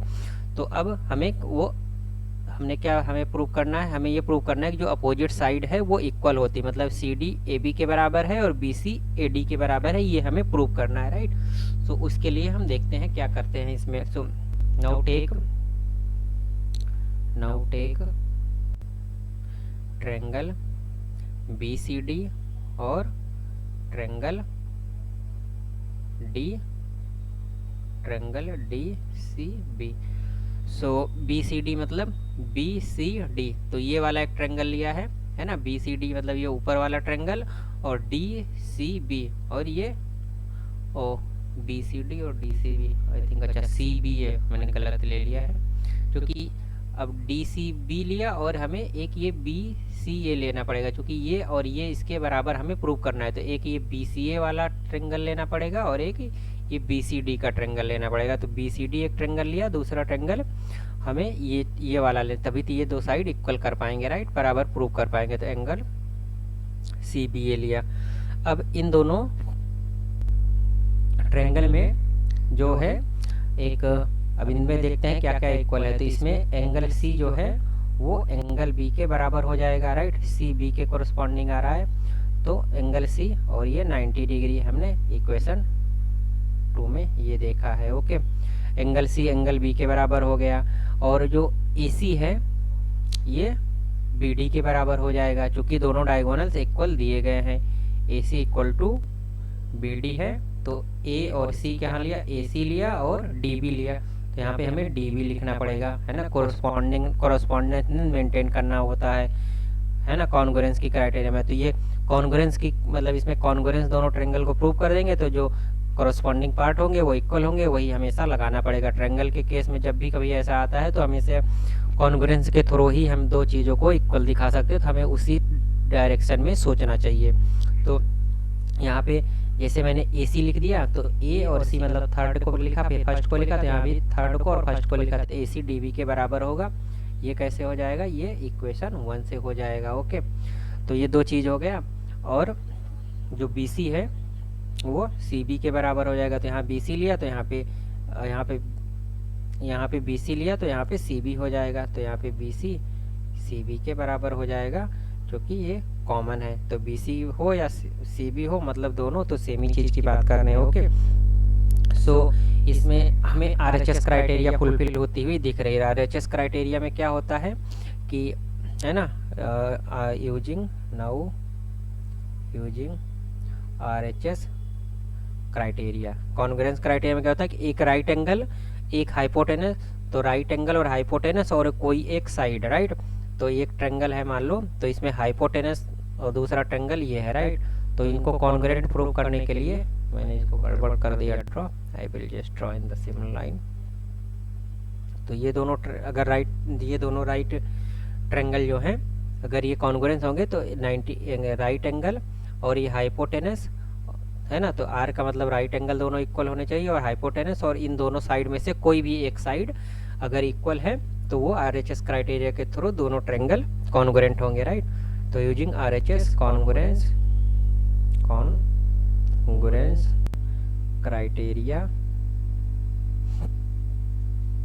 तो R H S congruence criteria के थ्रू जो है एंगल बी सी डी जो है, मतलब ट्रायंगल बी सी डी और ट्रायंगल बी सी डी जो है वो कॉन्ग्रुएंस होगा। कॉन्ग्रुएंस का सिंबल लगा देते हैं यहाँ पे, है ना।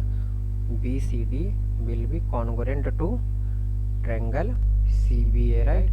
अब दोनों ट्रायंगल अगर कॉन्ग्रुएंट हैं तो हमें पता है कि उनके कोरस्पॉन्डिंग पार्ट इक्वल होंगे। So by C P C T, तो corresponding part of the congruence triangle, C P C T का मतलब होगा corresponding part of the congruence triangle, वो इक्वल होंगे। C P C T rule के through जो इसके कोरस्पॉन्डिंग पार्ट होंगे वो इक्वल होंगे। तो इससे जो सी डी होगा वो बी ए के बराबर हो जाएगा।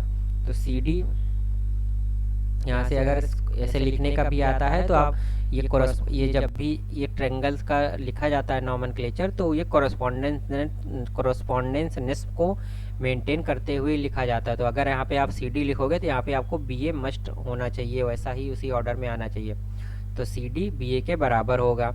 तो सी डी बी ए के बराबर होगा तो मतलब बी ए को ए बी भी लिख सकते हैं, राइट। तो ये ए बी भी हो जाएगा, बी ए या ए बी। तो सी डी ए बी के बराबर हो गया। तो ये हमारा एक ये हमने प्रूव कर दिया। तो ये अपोजिट साइड इक्वल कर दिया। अब हमें जो फिगर में BC और AD को भी बराबर हमें प्रूव करना पड़ेगा, right.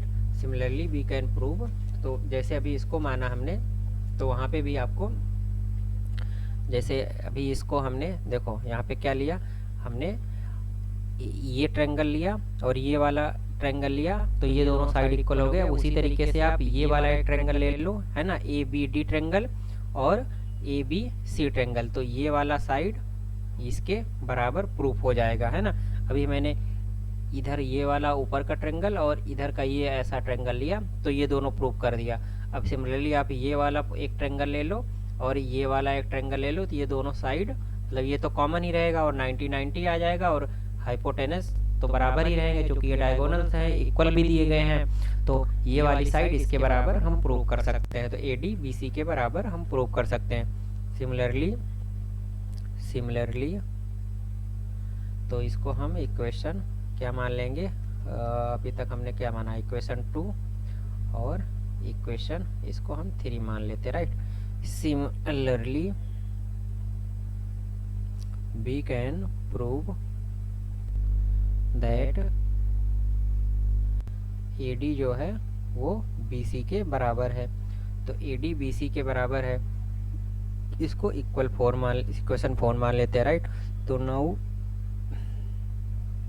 From equation 1 2 3 4 and given conditions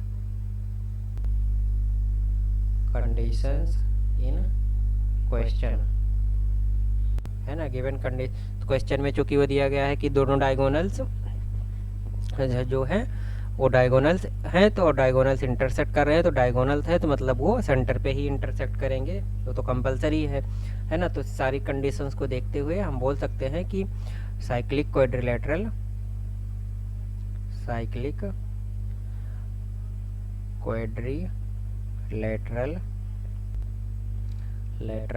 ABCD is a rectangle, right. ये सी है रेक्टेंगल,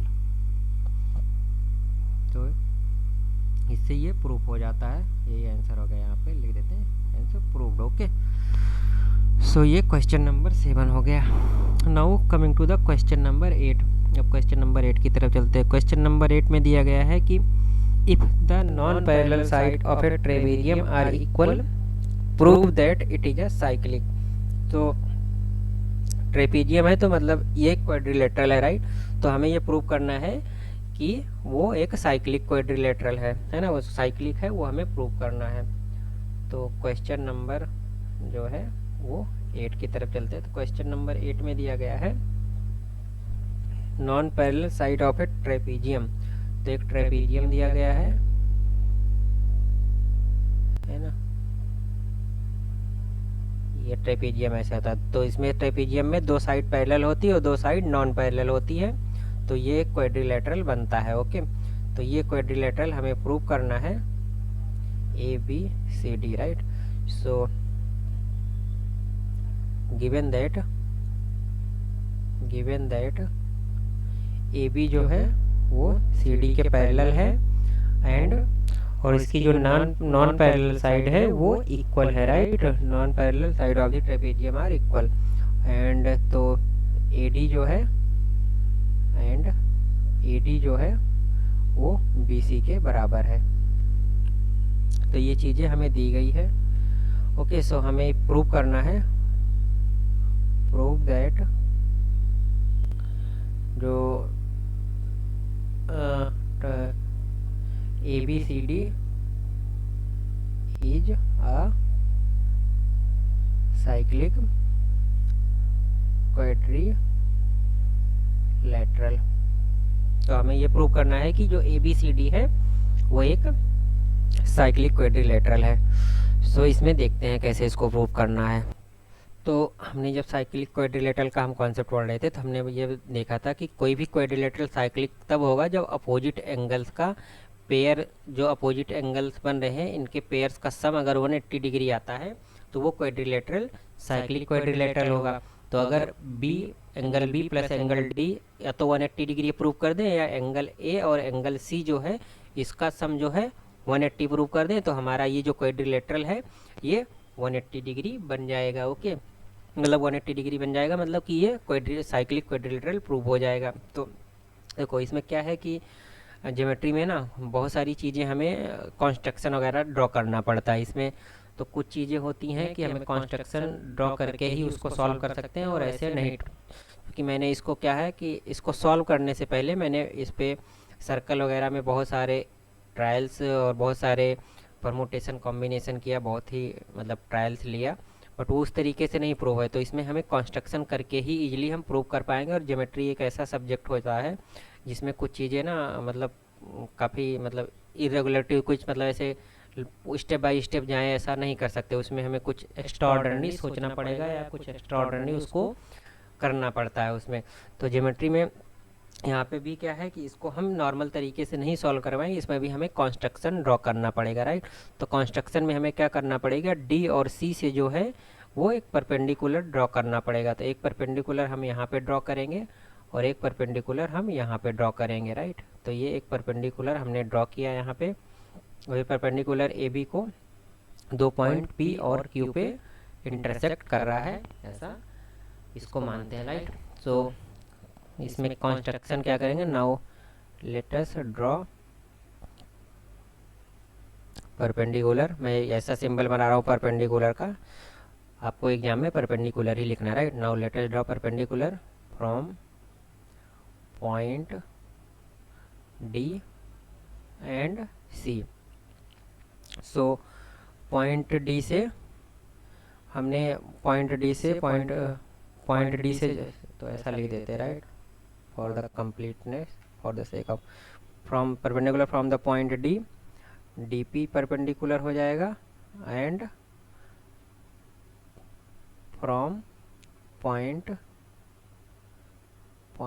सी जो है वो सी क्यू परपेंडिकुलर हो जाएगा, ओके। तो सी क्यू और डी पी हमने 2 परपेंडिकुलर ये ड्रॉ किया डी पॉइंट से और सी पॉइंट से, राइट। अब यहाँ से हमें 2 ट्रायंगल बन रहा है। तो इसमें क्या है कि अब हमें ये 2 साइड पैरेलल है तो वहाँ पे भी एक प्रॉपर्टी लगानी है, और ये क्या कहते हैं जो हमने कंस्ट्रक्शन किया वो क्यों किया वो उसमें मैं बता रहा हूँ अभी उसमें। तो अब देखो, पहले तो मैं जो पैरेलल साइड दी गई उसकी प्रॉपर्टी लगाते हैं, right. So given that A B जो है वो पैरेलल है सी डी, एंड जो ए डी जो है इज अ ट्रांसवर्सल। तो ट्रांसवर्सल क्या होता है, मान लो 2 पैरेलल लाइन है, तो ये जो लाइन काटने वाली लाइन होती है इसको ट्रांसवर्सल लाइन बोलते हैं। तो जब ऐसी कोई चीज़ होती है तो ट्रांसवर्सल के जो सेम साइड का एंगल होता है, ट्रांसवर्सल में पैरेलल लाइन के जो सेम साइड का एंगल होता है, इनका सम जो होता है 180 डिग्री होता है। तो यहाँ से ये प्रॉपर्टी यूज करके हम ये लिख सकते हैं कि जो एंगल ए है प्लस एंगल जो डी है, इनका जो सम है 180 डिग्री होगा। तो जैसे ये इसके पैरेलल है और ये ए डी जो है एक ट्रांसवर्सल है, तो ट्रांसवर्सल के जो सेम साइड का जो एंगल होता है उसका जो सम लेते हैं वो 180 डिग्री होता है। ये प्रॉपर्टी होती है, राइट। लाइन वाले जो चैप्टर था उसमें आपने पढ़ा भी होगा, हमने भी बताया है। तो ये प्रॉपर्टी होती थी, इसको हम इक्वेशन 1 मान लेते हैं। अब हमें डी पता है और ए पता है, तो डी की जगह पे अब एंगल डी अगर हम एंगल सी के बराबर प्रूव कर दें, तो एंगल डी अगर हम एंगल सी के बराबर अगर हम प्रूव कर दें, तो या तो हमें एंगल डी को एंगल सी के बराबर प्रूव करना पड़ेगा, तो डी की जगह सी रख देंगे तो ए सी का कॉम्बिनेशन 180 डिग्री आ जाएगा। आइदर हम ये प्रूव कर दें कि जो एंगल ए है वो एंगल बी के बराबर है, तो बी और डी का जो सम है वो भी 180 डिग्री आ जाएगा, राइट। तो हमें बी और डी को हम इसको प्रूव कर सकते हैं, क्योंकि एक राइट ट्रायंगल ये बन रहा है, एक राइट ट्रायंगल ये बन रहा है, राइट। तो और यहाँ पे ये भी दिया गया है कि नॉन पैरेलल साइड जो है वो इक्वल है, तो ये साइड इसके इक्वल है, ये दिया गया है। और ये हमने कंस्ट्रक्शन किया तो एक राइट एंगल बन गया, तो ये राइट एंगल हो गया। और ये ये जो परपेंडिकुलर ड्रॉ करेंगे तो ये 2 पैरेलल लाइन के बीच के परपेंडिकुलर हैं, तो ये परपेंडिकुलर भी सेम होंगे, तो ये इसके बराबर हो जाएगा, राइट। तो यहाँ पे हाइपोटेनस, राइट एंगल और एक साइड इक्वल होकर के आरएचएस क्राइटेरिया के थ्रू दोनों ट्रायंगल को कॉन्ग्रुएंट प्रूव कर देंगे, तो वहाँ से ये एंगल इसके बराबर हो जाएगा। तो इस इक्वेशन में अगर एंगल बी के बराबर है तो इसकी जगह एंगल बी पुट कर देंगे, तो बी प्लस डी का जो सम होगा 180 डिग्री आ जाएगा, तो साइक्लिक क्वाड्रिलेटरल वहाँ से प्रूफ हो जाएगा। इसीलिए कंस्ट्रक्शन वगैरह किया है, ओके। सो बाई स्टेप हम जाते हैं। तो इक्वेशन 1 में ये लिख दिया। नाउ जो है अब हम लेते हैं, now take the triangle APD, now take triangle APD and triangle BQ और C। तो ये दोनों ट्रायंगल हमने लिया। अब इन दोनों ट्रायंगल में APD और BQ पे तो जो है तो इसमें angle D P A will be equal to angle B Q और डी पी ए। तो डी पी ए लिया है तो यहाँ पे भी हमें डी लिया है तो यहाँ पे सी क्यू भी लेना पड़ेगा, right. C okay, so angle C Q और बी लेना पड़ेगा, राइट। तो डी पी ए लिया तो यहाँ पे सी क्यू बी वो कॉरस्पॉन्डेंस मेंटेन होना चाहिए। तो ये क्यू एंगल और इधर पी एंगल ये दोनों 90 डिग्री है by construction, right, by construction. तो हमने जो कॉन्स्ट्रक्शन किया है उसके हिसाब से ये हो गया, जो कि ये by construction they are the perpendicular. Okay, so ये हो गया। नाउ जो ए डी है वो किसके बराबर दिया गया है, बी सी के बराबर दिया गया है ना, इट इज गिवन। तो ये हो गया। और अब जो है ए पी जो है मतलब डी पी जो है डी पी जो है वो सी क्यू के बराबर है। डी पी सी क्यू के बराबर क्यों है, डी पी जो है वो सी क्यू के बराबर क्यों है, क्योंकि डिस्टेंस बिटवीन टू पैरेलल, तो ये पैरेलल का सिंबल है, टू पैरेलल लाइन के बीच की डिस्टेंस है। तो कोई भी दो पैरेलल लाइन लेते हो अगर आप, तो उसके बीच की जो डिस्टेंस होती है वो इक्वली होगी, राइट। तो परपेंडिकुलर डिस्टेंस, राइट, यहाँ पे हम लिख देते परपेंडिकुलर डिस्टेंस, क्योंकि डिस्टेंस तो ये भी हो जाएगी ये भी हो जाएगी, राइट। तो डिस्टेंस कोई भी ले सकते हो आप, ऐसे यहाँ भी ले सकते हो, ये तो सब डिस्टेंस अलग अलग आएगी। जितना ज़्यादा एंगल पे आप डिस्टेंस लोगे उतना ज़्यादा रहेगा। तो जो परपेंडिकुलर डिस्टेंस होगी, राइट, वो इक्वल होगी। तो perpendicular distance between two parallel line will always भी इक्वल। तो दो पैरेलल लाइन है उसके बीच की परपेंडिकुलर डिस्टेंस हमेशा ये इक्वल ही होगी। तो डी सी लिए D P equal to C Q हो जाएगा। तो यहाँ पे हमारा using R H S congruence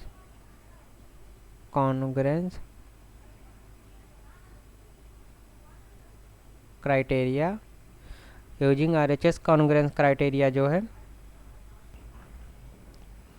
सो यूजिंग कॉन्ग्रेंस क्राइटेरिया ट्रायंगल, हमने कौन सा ट्रायंगल लिया, a triangle A P D, right. तो ट्रायंगल ए पी डी और ट्रायंगल बी क्यू सी, हमने ट्रायंगल ए पी डी लिया है। Okay, triangle A P D और B Q C, right. So A P D and B Q C. तो triangle A P D and individually congruent to triangle BQC. Okay, so by CPCT rule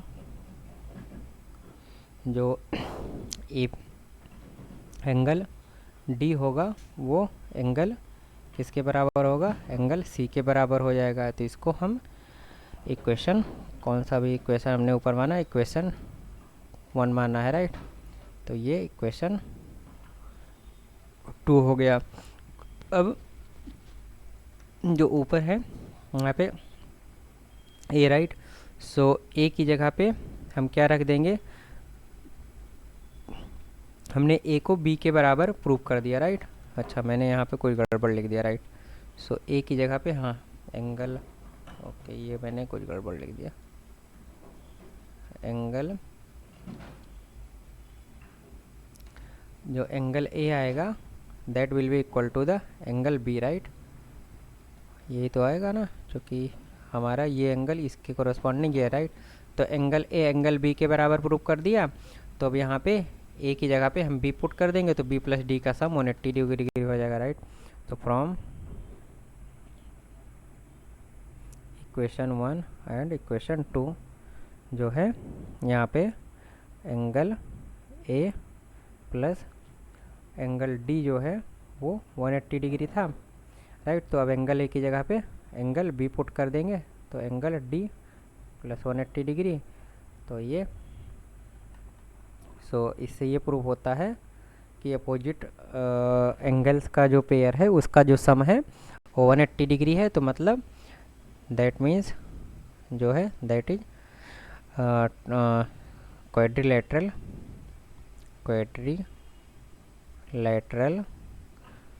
ABCD is a cyclic, तो इससे proved हो जाता है। Okay, so this was all about the question number 8, right? Okay, so now we will see the question number 9।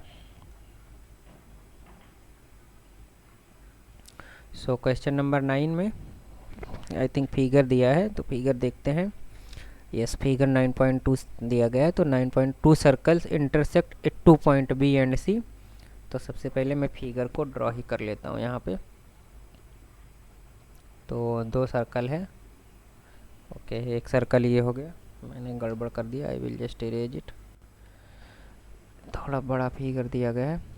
तो एक circle ये हो गया और दूसरा सर्कल जो है थोड़ा छोटा है। ओके, ये इस तरीके से 2 पॉइंट बी और सी पे, यहाँ पे बी और सी पे इंटरसेक्ट करते हैं। तो ये पॉइंट सी है और ये पॉइंट बी है, राइट? फिर 2 पॉइंट बी और सी पे इंटरसेक्ट है through B 2 line segment A B D and P B Q. तो बी के थ्रू एक लाइन सेगमेंट जो है पी बी क्यू, यहाँ से एक पी बी क्यू, ये पी बी और क्यू, और एक लाइन सेगमेंट जो है ए बी डी। तो एक लाइन सेगमेंट ये हो गया ए बी और डी, ये 2 लाइन सेगमेंट ड्रॉ हुआ है। Intersect the circles eight A D P and Q. तो जो दोनों लाइन सेगमेंट है वो सर्कल को ए डी और पी क्यू पे इंटरसेक्ट करते हैं, तो वो सही है, ठीक है, वो दिया हुआ है।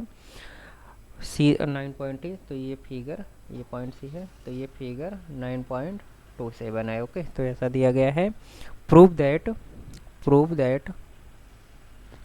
हमें क्या प्रूव करना है? तो प्रूव दैट जो एंगल है, एंगल ए सी पी और angle Q C D, right?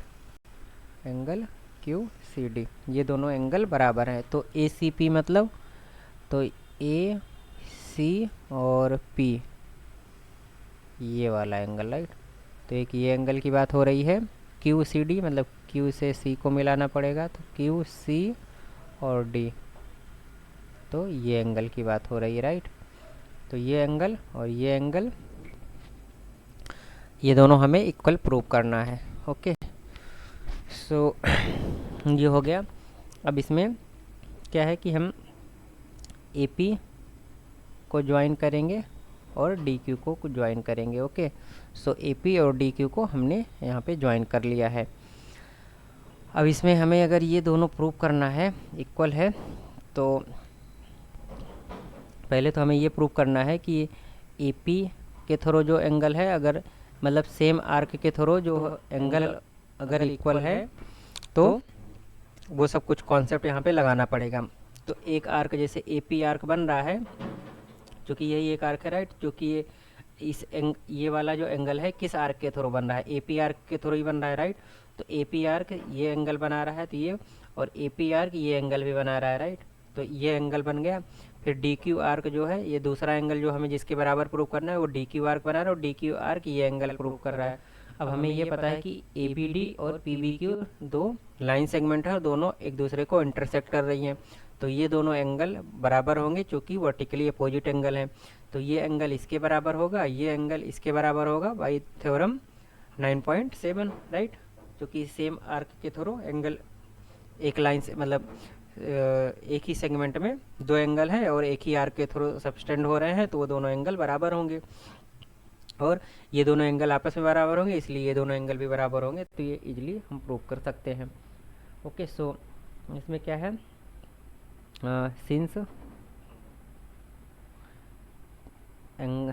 Since ऐसा लिख देते हैं कि A B D and P B Q are 2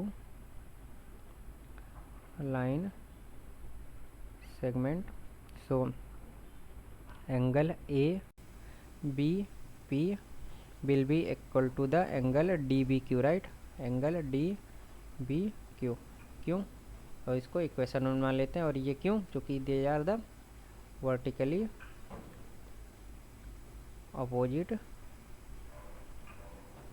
opposite angle, है ना, ये वर्टिकली अपोजिट एंगल है इसलिए बराबर होंगे। चूँकि दो लाइन अगर इंटरसेक्ट करती है तो जो इसके वर्टिकली अपोजिट एंगल होते हैं ये हमेशा बराबर होते हैं, ये प्रॉपर्टी होती है लाइन की, राइट। सो ये हो गया। तो यहाँ से इक्वेशन 1 आ गया। Now for arc AP, for arc जो AP आर्क है उसके लिए यूजिंग थ्योरम 9.7, तो AP आर्क के लिए जो थ्योरम 9.7 में जो एंगल है एक बन रहा है PBA एंगल, तो angle PBA will be equal to the angle PAC, right, angle PAC। और बाद में हमें यही PAC या ACP, ठीक है, अभी हम PAC ही लिख लेते हैं। तो अच्छा PAC नहीं PCA, राइट, PCA। सो ये I will just erase it. So angle PCA, okay. So ये हो गया। सो एंड फॉर, तो यहाँ से ये इक्वेशन 2 हो गया। फॉर आर्क, अब DQ आर्क जो है उसके लिए हम देखते हैं क्या होगा। DQ आर्क के लिए सेम थ्योरम, सिमिलरली यहाँ पे लिख देते हैं, तो वही थ्योरम, राइट, सिमिलरली, तो उतना लिखना नहीं पड़ेगा। तो similarly for arc DQ using the same theorem 9.7 we can write it, जो एंगल DBQ है, एंगल DBQ जो है वो बराबर होगा किसके, तो एंगल DBQ जो है वो बराबर होगा QCD, राइट, तो एंगल QCD, तो एंगल QCD, तो इसको इक्वेशन 3 मान लेते हैं। क्योंकि ये भी सेम आर्क के थ्रू जो एंगल हो रहे हैं वो सबस्टेंड हो रहे हैं, एक ही आर्क के थ्रू, मतलब एंगल इन सेम सेगमेंट है, राइट, एक ही सेगमेंट में जो एंगल होते हैं वो इक्वल होते हैं, ये हमने पढ़ा था प्रॉपर्टी। तो ये भी वही angle in the same segment, ये भी इसीलिए इक्वल होगा। तो ये दोनों हो गया। फिर अब हम क्या है कि ABP है, हमें प्रूव क्या करना है, हमें प्रूव करना है ACP। तो ACP की जगह पे, अच्छा यहाँ पे ABP लिखा है तो यहाँ पे भी ABP ही लिख देते हैं, चूँकि ABP एंगल और PBA एंगल तो बराबर ही है ना, मतलब एक ही एंगल की बात करें तो ABP या PBA भी वही एंगल है और APB भी वही एंगल है, तो दोनों जगह एक ही लिखते हैं, तो यहाँ भी APB ही कर देते हैं, तो कोई कन्फ्यूजन नहीं रहेगी, राइट। तो यहाँ भी एंगल ABP ये लिख देते हैं। अब ABP क्या है, ABP की जगह PCA है, तो यहाँ पे PCA पुट कर देते हैं, और DBQ क्या है, QCD के बराबर है, तो उसकी जगह पे यहाँ पे ले जाके वो पुट कर देते हैं। तो 1, 2 एंड 3 इक्वेशन को यूज करते हुए, यूजिंग इक्वेशन 1, 2 एंड 3, इन दोनों तीनों इक्वेशन को लेते हुए हम क्या लिख सकते हैं कि, तो यहाँ पे लिख सकते हैं कि एंगल PCA जो है वो इक्वल टू होगा DBQ की जगह पे QCD और ABP की जगह पे PCA पुट कर दे रहे हैं, राइट। तो एंगल QCD के बराबर है। तो PCA क्या है, PCA एंगल ACP को ही होगा, राइट, क्योंकि PCA क्या है यहाँ पे देखोगे, PCA का मतलब ये हुआ कि PCA और ACP ये दोनों मतलब सेम ही एंगल, चाहे ACP लिखो या PCA लिखो। तो ये हो गया एंगल ACP, जो कि PCA ACP मतलब सेम ही एंगल है, राइट। तो एंगल QCD इसके बराबर हो जाएगा, इससे ये प्रूफ हो जाएगा। तो इसमें जस्ट थोड़ा सा वो क्लिक करने वाला पॉइंट था, बाकी तो मतलब थोड़ा सिंपल था, बाकी तो मतलब वही एक जो क्लिक पॉइंट था, मतलब एक जो कैच पॉइंट था, जिसकी दो लाइन सेगमेंट के जो वर्टिकली अपोजिट एंगल होते हैं वो बराबर होते हैं, वही एक कैच पॉइंट था, बाकी तो ये सिंपल ही था। ओके, क्वेश्चन, अब हम क्वेश्चन नंबर, ये क्वेश्चन नंबर 9 हो गया। अब क्वेश्चन नंबर 10 की तरफ चलते हैं। तो क्वेश्चन नंबर 10 जो है उसमें देखते हैं क्या है। इसमें दिया गया कि if circle are drawn taking the two sides of a triangle are diameter as diameter, prove that the point of the intersection of these circle lie on the third side. So एक triangle है, right. अब उन दोनों triangle में एक ये side को लेते हुए एक सर्कल हमने ड्रॉ किया, ओके, और दूसरा इस साइड को लेते हुए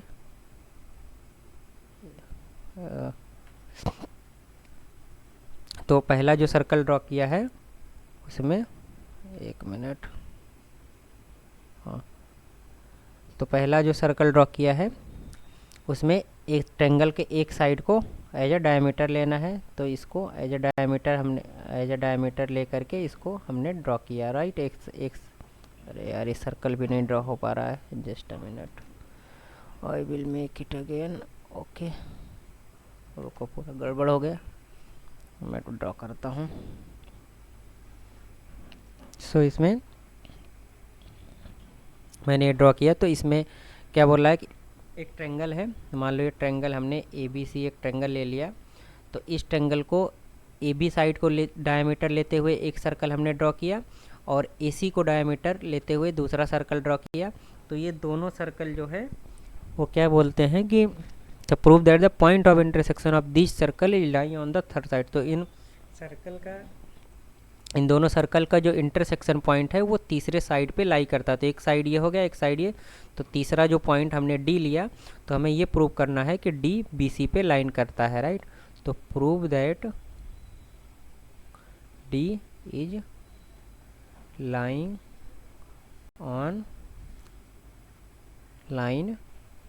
ऑन लाइन बी सी। तो बी सी लाइन पे डी पॉइंट जो है वो लाई करता है, ये हमें प्रूव करना है। तो बी डी सी एक लाइन है, वो हमें प्रूव करना है। तो इसके पहले हमने एग्जाम्पल में भी देखा था कि अगर लाइन प्रूव करना है तो हमें इसका जो एंगल है वो 180 डिग्री दिखा देना है, मतलब ये पूरा एंगल। तो यहाँ से ए और डी को मिलाएंगे, और है ना, तो ये वैसा एक एग्जाम्पल भी हमने देखा था कि ये एक लाइन है तो इसको हम ये प्रूव कर देंगे कि ये एंगल 90 डिग्री, ये एंगल, और इन दोनों का सम आएगा तो मतलब ये पूरा एक लीनियर एंगल बन जाएगा, मतलब लीनियर पेयर एंगल की वजह से। तो बी डी सी एक लाइन हो जाएगी, ओके। क्योंकि एक लाइन होती है तो लाइन का ये पूरा एंगल 180 डिग्री होता है, राइट। तो अगर ये एंगल प्रूव कर दिए कि 180 डिग्री है, तो मतलब डी जो है इसी लाइन पे लाई कर रहा है, ये हम प्रूव कर लेंगे, okay. So now join A point with point.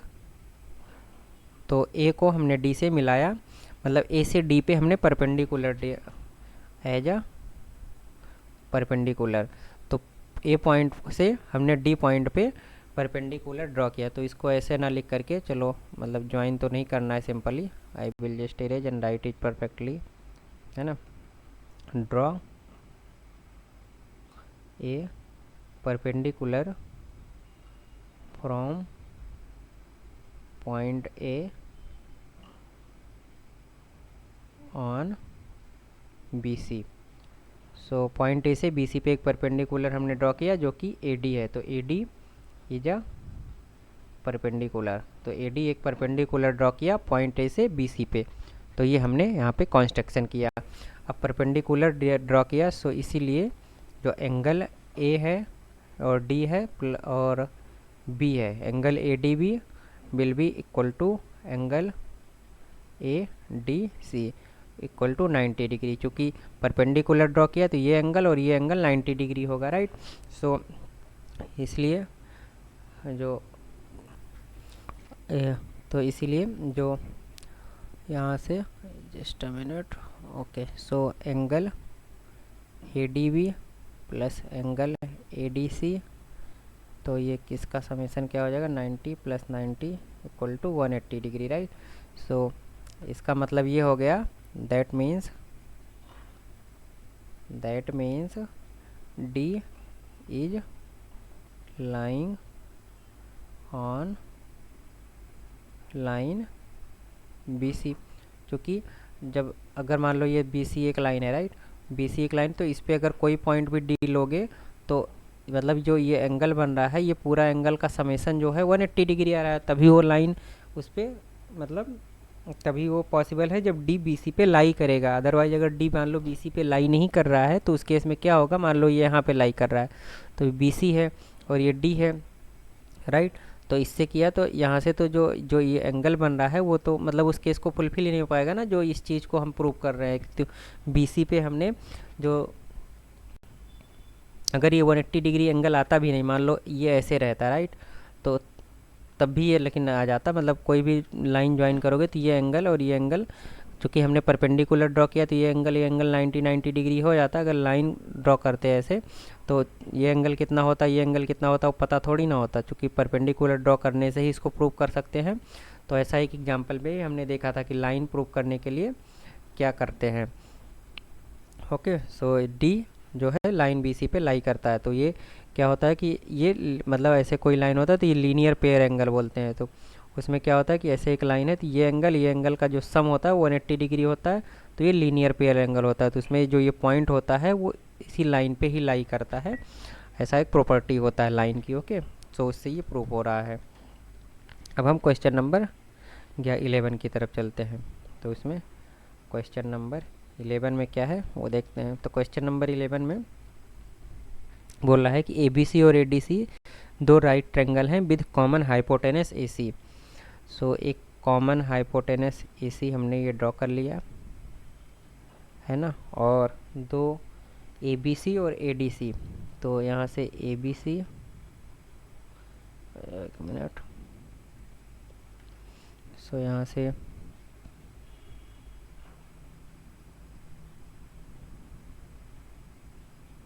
A B सी और ए डी सी।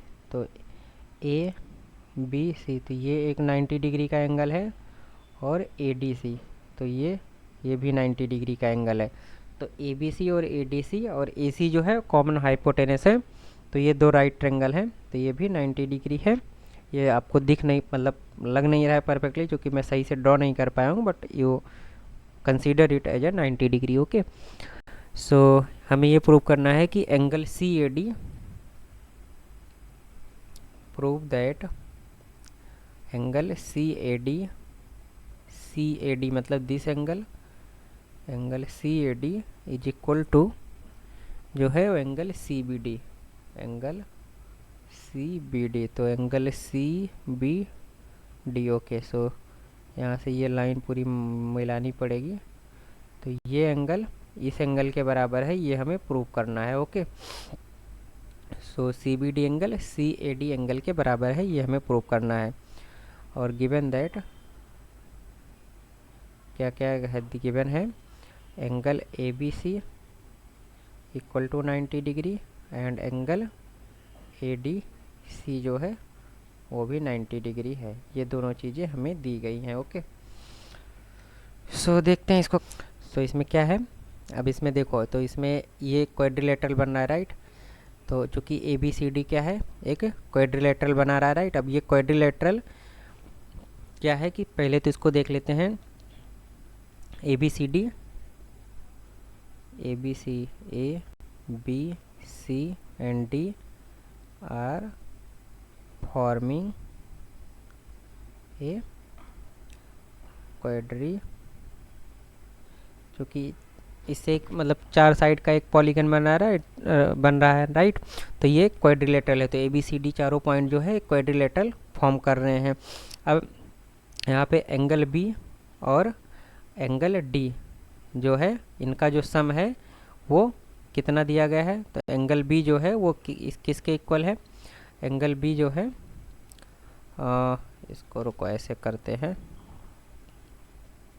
एंगल बी जो है वो एंगल ए बी सी के बराबर है, इक्वल टू मतलब 90 डिग्री, एंड जो एंगल डी है वो भी एंगल ए डी सी के बराबर है, इक्वल टू 90 डिग्री, राइट। सो इससे ये होता है कि जो एंगल बी है प्लस एंगल डी है वो 180 डिग्री है। तो एंगल बी और डी क्या है, अपोजिट एंगल के पेयर का जो है वो सम है। तो इसका मतलब that means A B C D is a cyclic quadrilateral,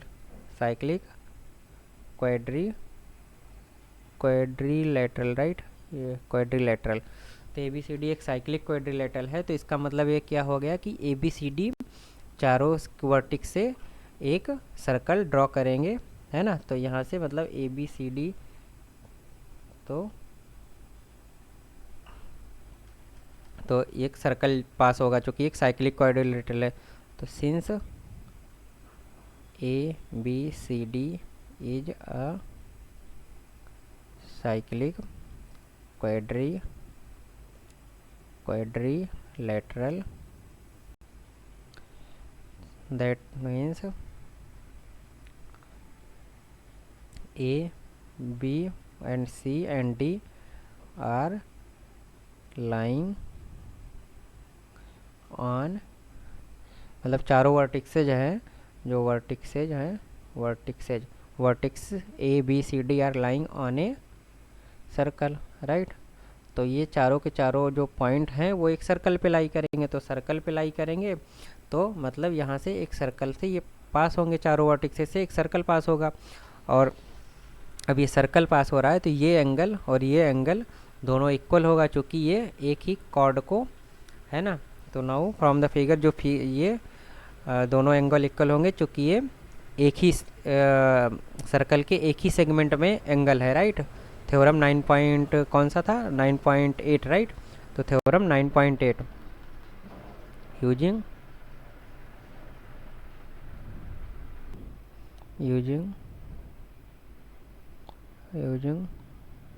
theorem 9.8, है ना। क्योंकि ये एंगल जो होगा, एंगल ए सी, एंगल कौन सा एंगल है, angle C A D, right.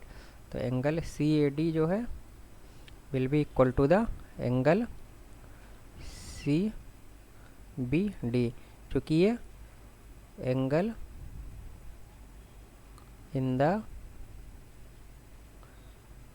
ऐसा। अच्छा हाँ, एक चीज़ और आपको बता देता हूँ, जो जैसे मैंने थ्योरम लिख देता हूँ, तो ये थ्योरम जब भी आप एग्जाम में इसको लिख रहे हो तो ये थ्योरम आपको पता होना चाहिए। तो थ्योरम का स्टेटमेंट जो है आइदर आप यहाँ ब्रैकेट में लिखो, आइदर वो थ्योरम का स्टेटमेंट यहाँ पे लिखना, मतलब लिखना पड़ेगा आपको ऐसे, चूँकि वो एग्जामिनर को तो नहीं पता है ना कि वो मतलब थ्योरम 9.8 क्या है, तो वो आपको यहाँ पे लिखना पड़ेगा कि theorem as per the theorem 9.8 which state that this equal to this.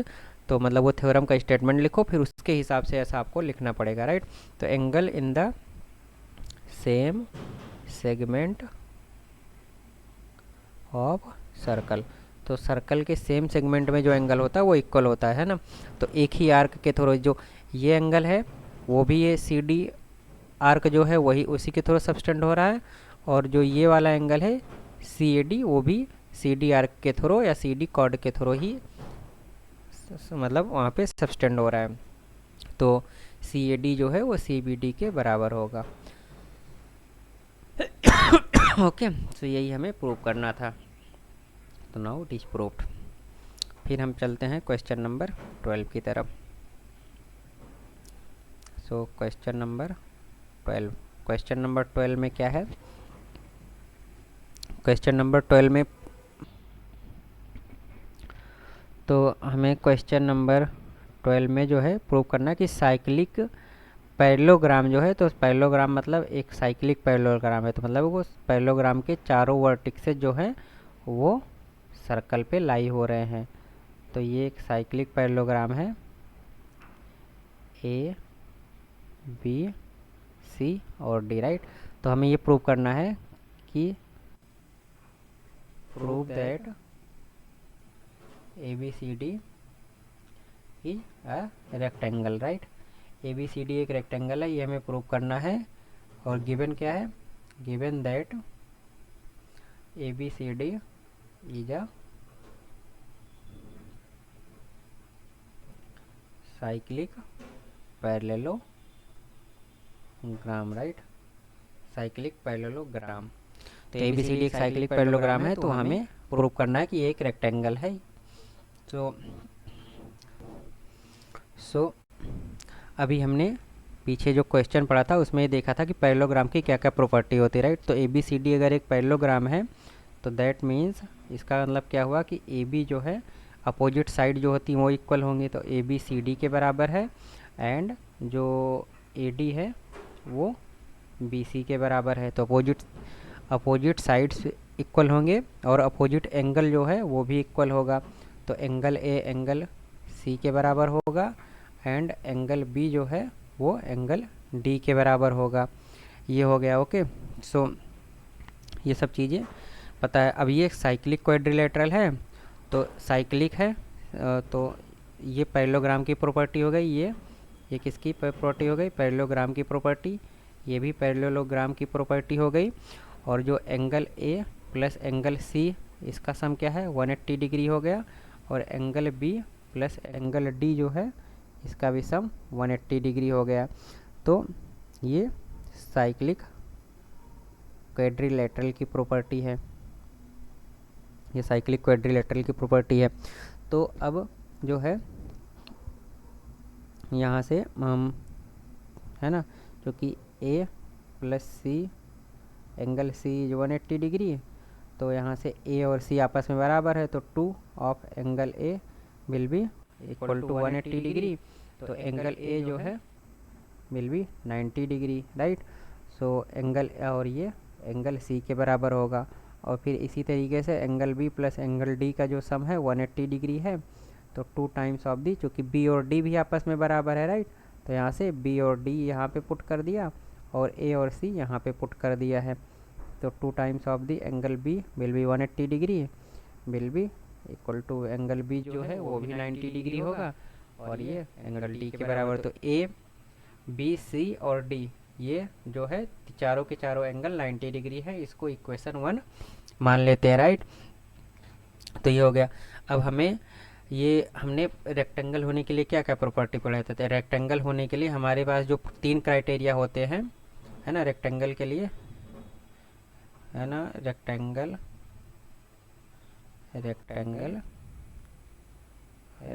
Criteria. तो इसमें क्या होता है कि सारी प्रॉपर्टीज पैरेललोग्राम की और प्रॉपर्टीज ऑफ पैरेललोग्राम, तो ये तो पैरेललोग्राम दिया ही है ABCD, तो सारी प्रॉपर्टीज तो मैच हो जाएंगी, राइट।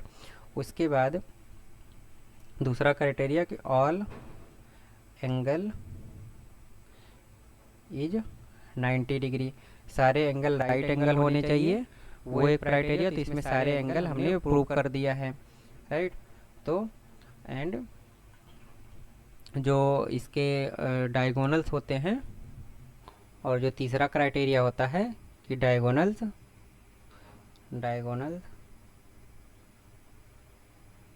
आर इक्वल, तो डायगोनल्स इक्वल होने चाहिए। तो पैरेललोग्राम है तो ये तो प्रॉपर्टी मीट हो रही, सारे एंगल इक्वेशन 1 से हो गया। अब हमें डायगोनल्स इक्वल है ये भी हमें दिखाना पड़ेगा। तो डायगोनल्स इक्वल इस ऐसे होगा क्योंकि ये चीज़ दिया गया है, राइट, साइक्लिक। तो ये ए है, ये बी है, और ये सी है, और ये डी है, राइट। तो ये और ये है ना, ये दो डायगोनल, तो डायगोनल AC जो डायगोनल है, तो ये एंगल हमने प्रूव कर दिया, right angle, right triangle, right triangle, right. तो right triangle ADC, right triangle इसमें पाइथागोरस थ्योरम हम लगाते हैं, पाइथागोरस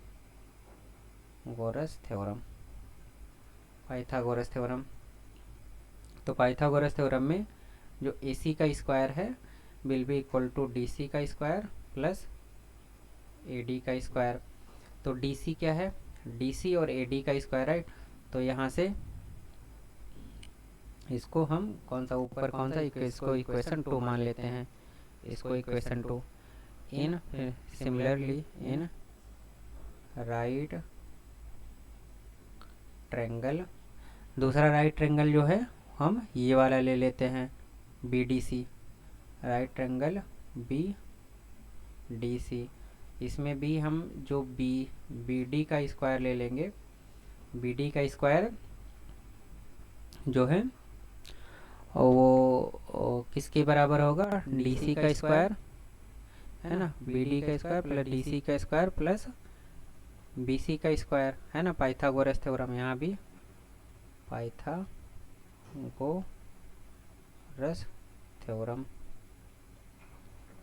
पाइथागोरस थ्योरम यहाँ भी लगा देते हैं। तो इसमें भी पाइथागोरस थ्योरम लगाएंगे, तो ये हो गया इक्वेशन 3। अब AD जो है वो BC के बराबर गिवन है, राइट, जो कि AD इक्वल टू BC है। तो AD इक्वल टू BC है, तो BD का जो स्क्वायर है वो DC का स्क्वायर प्लस यहाँ पे BC की जगह क्या रख देंगे, AD का स्क्वायर, राइट। तो AD का स्क्वायर हो गया। अच्छा, तो इसको हम इक्वेशन नहीं मानते हैं, इक्वेशन यहाँ पे मान लेंगे क्योंकि अभी हम वो कंप्लीट स्टेटमेंट हुआ ही नहीं, राइट।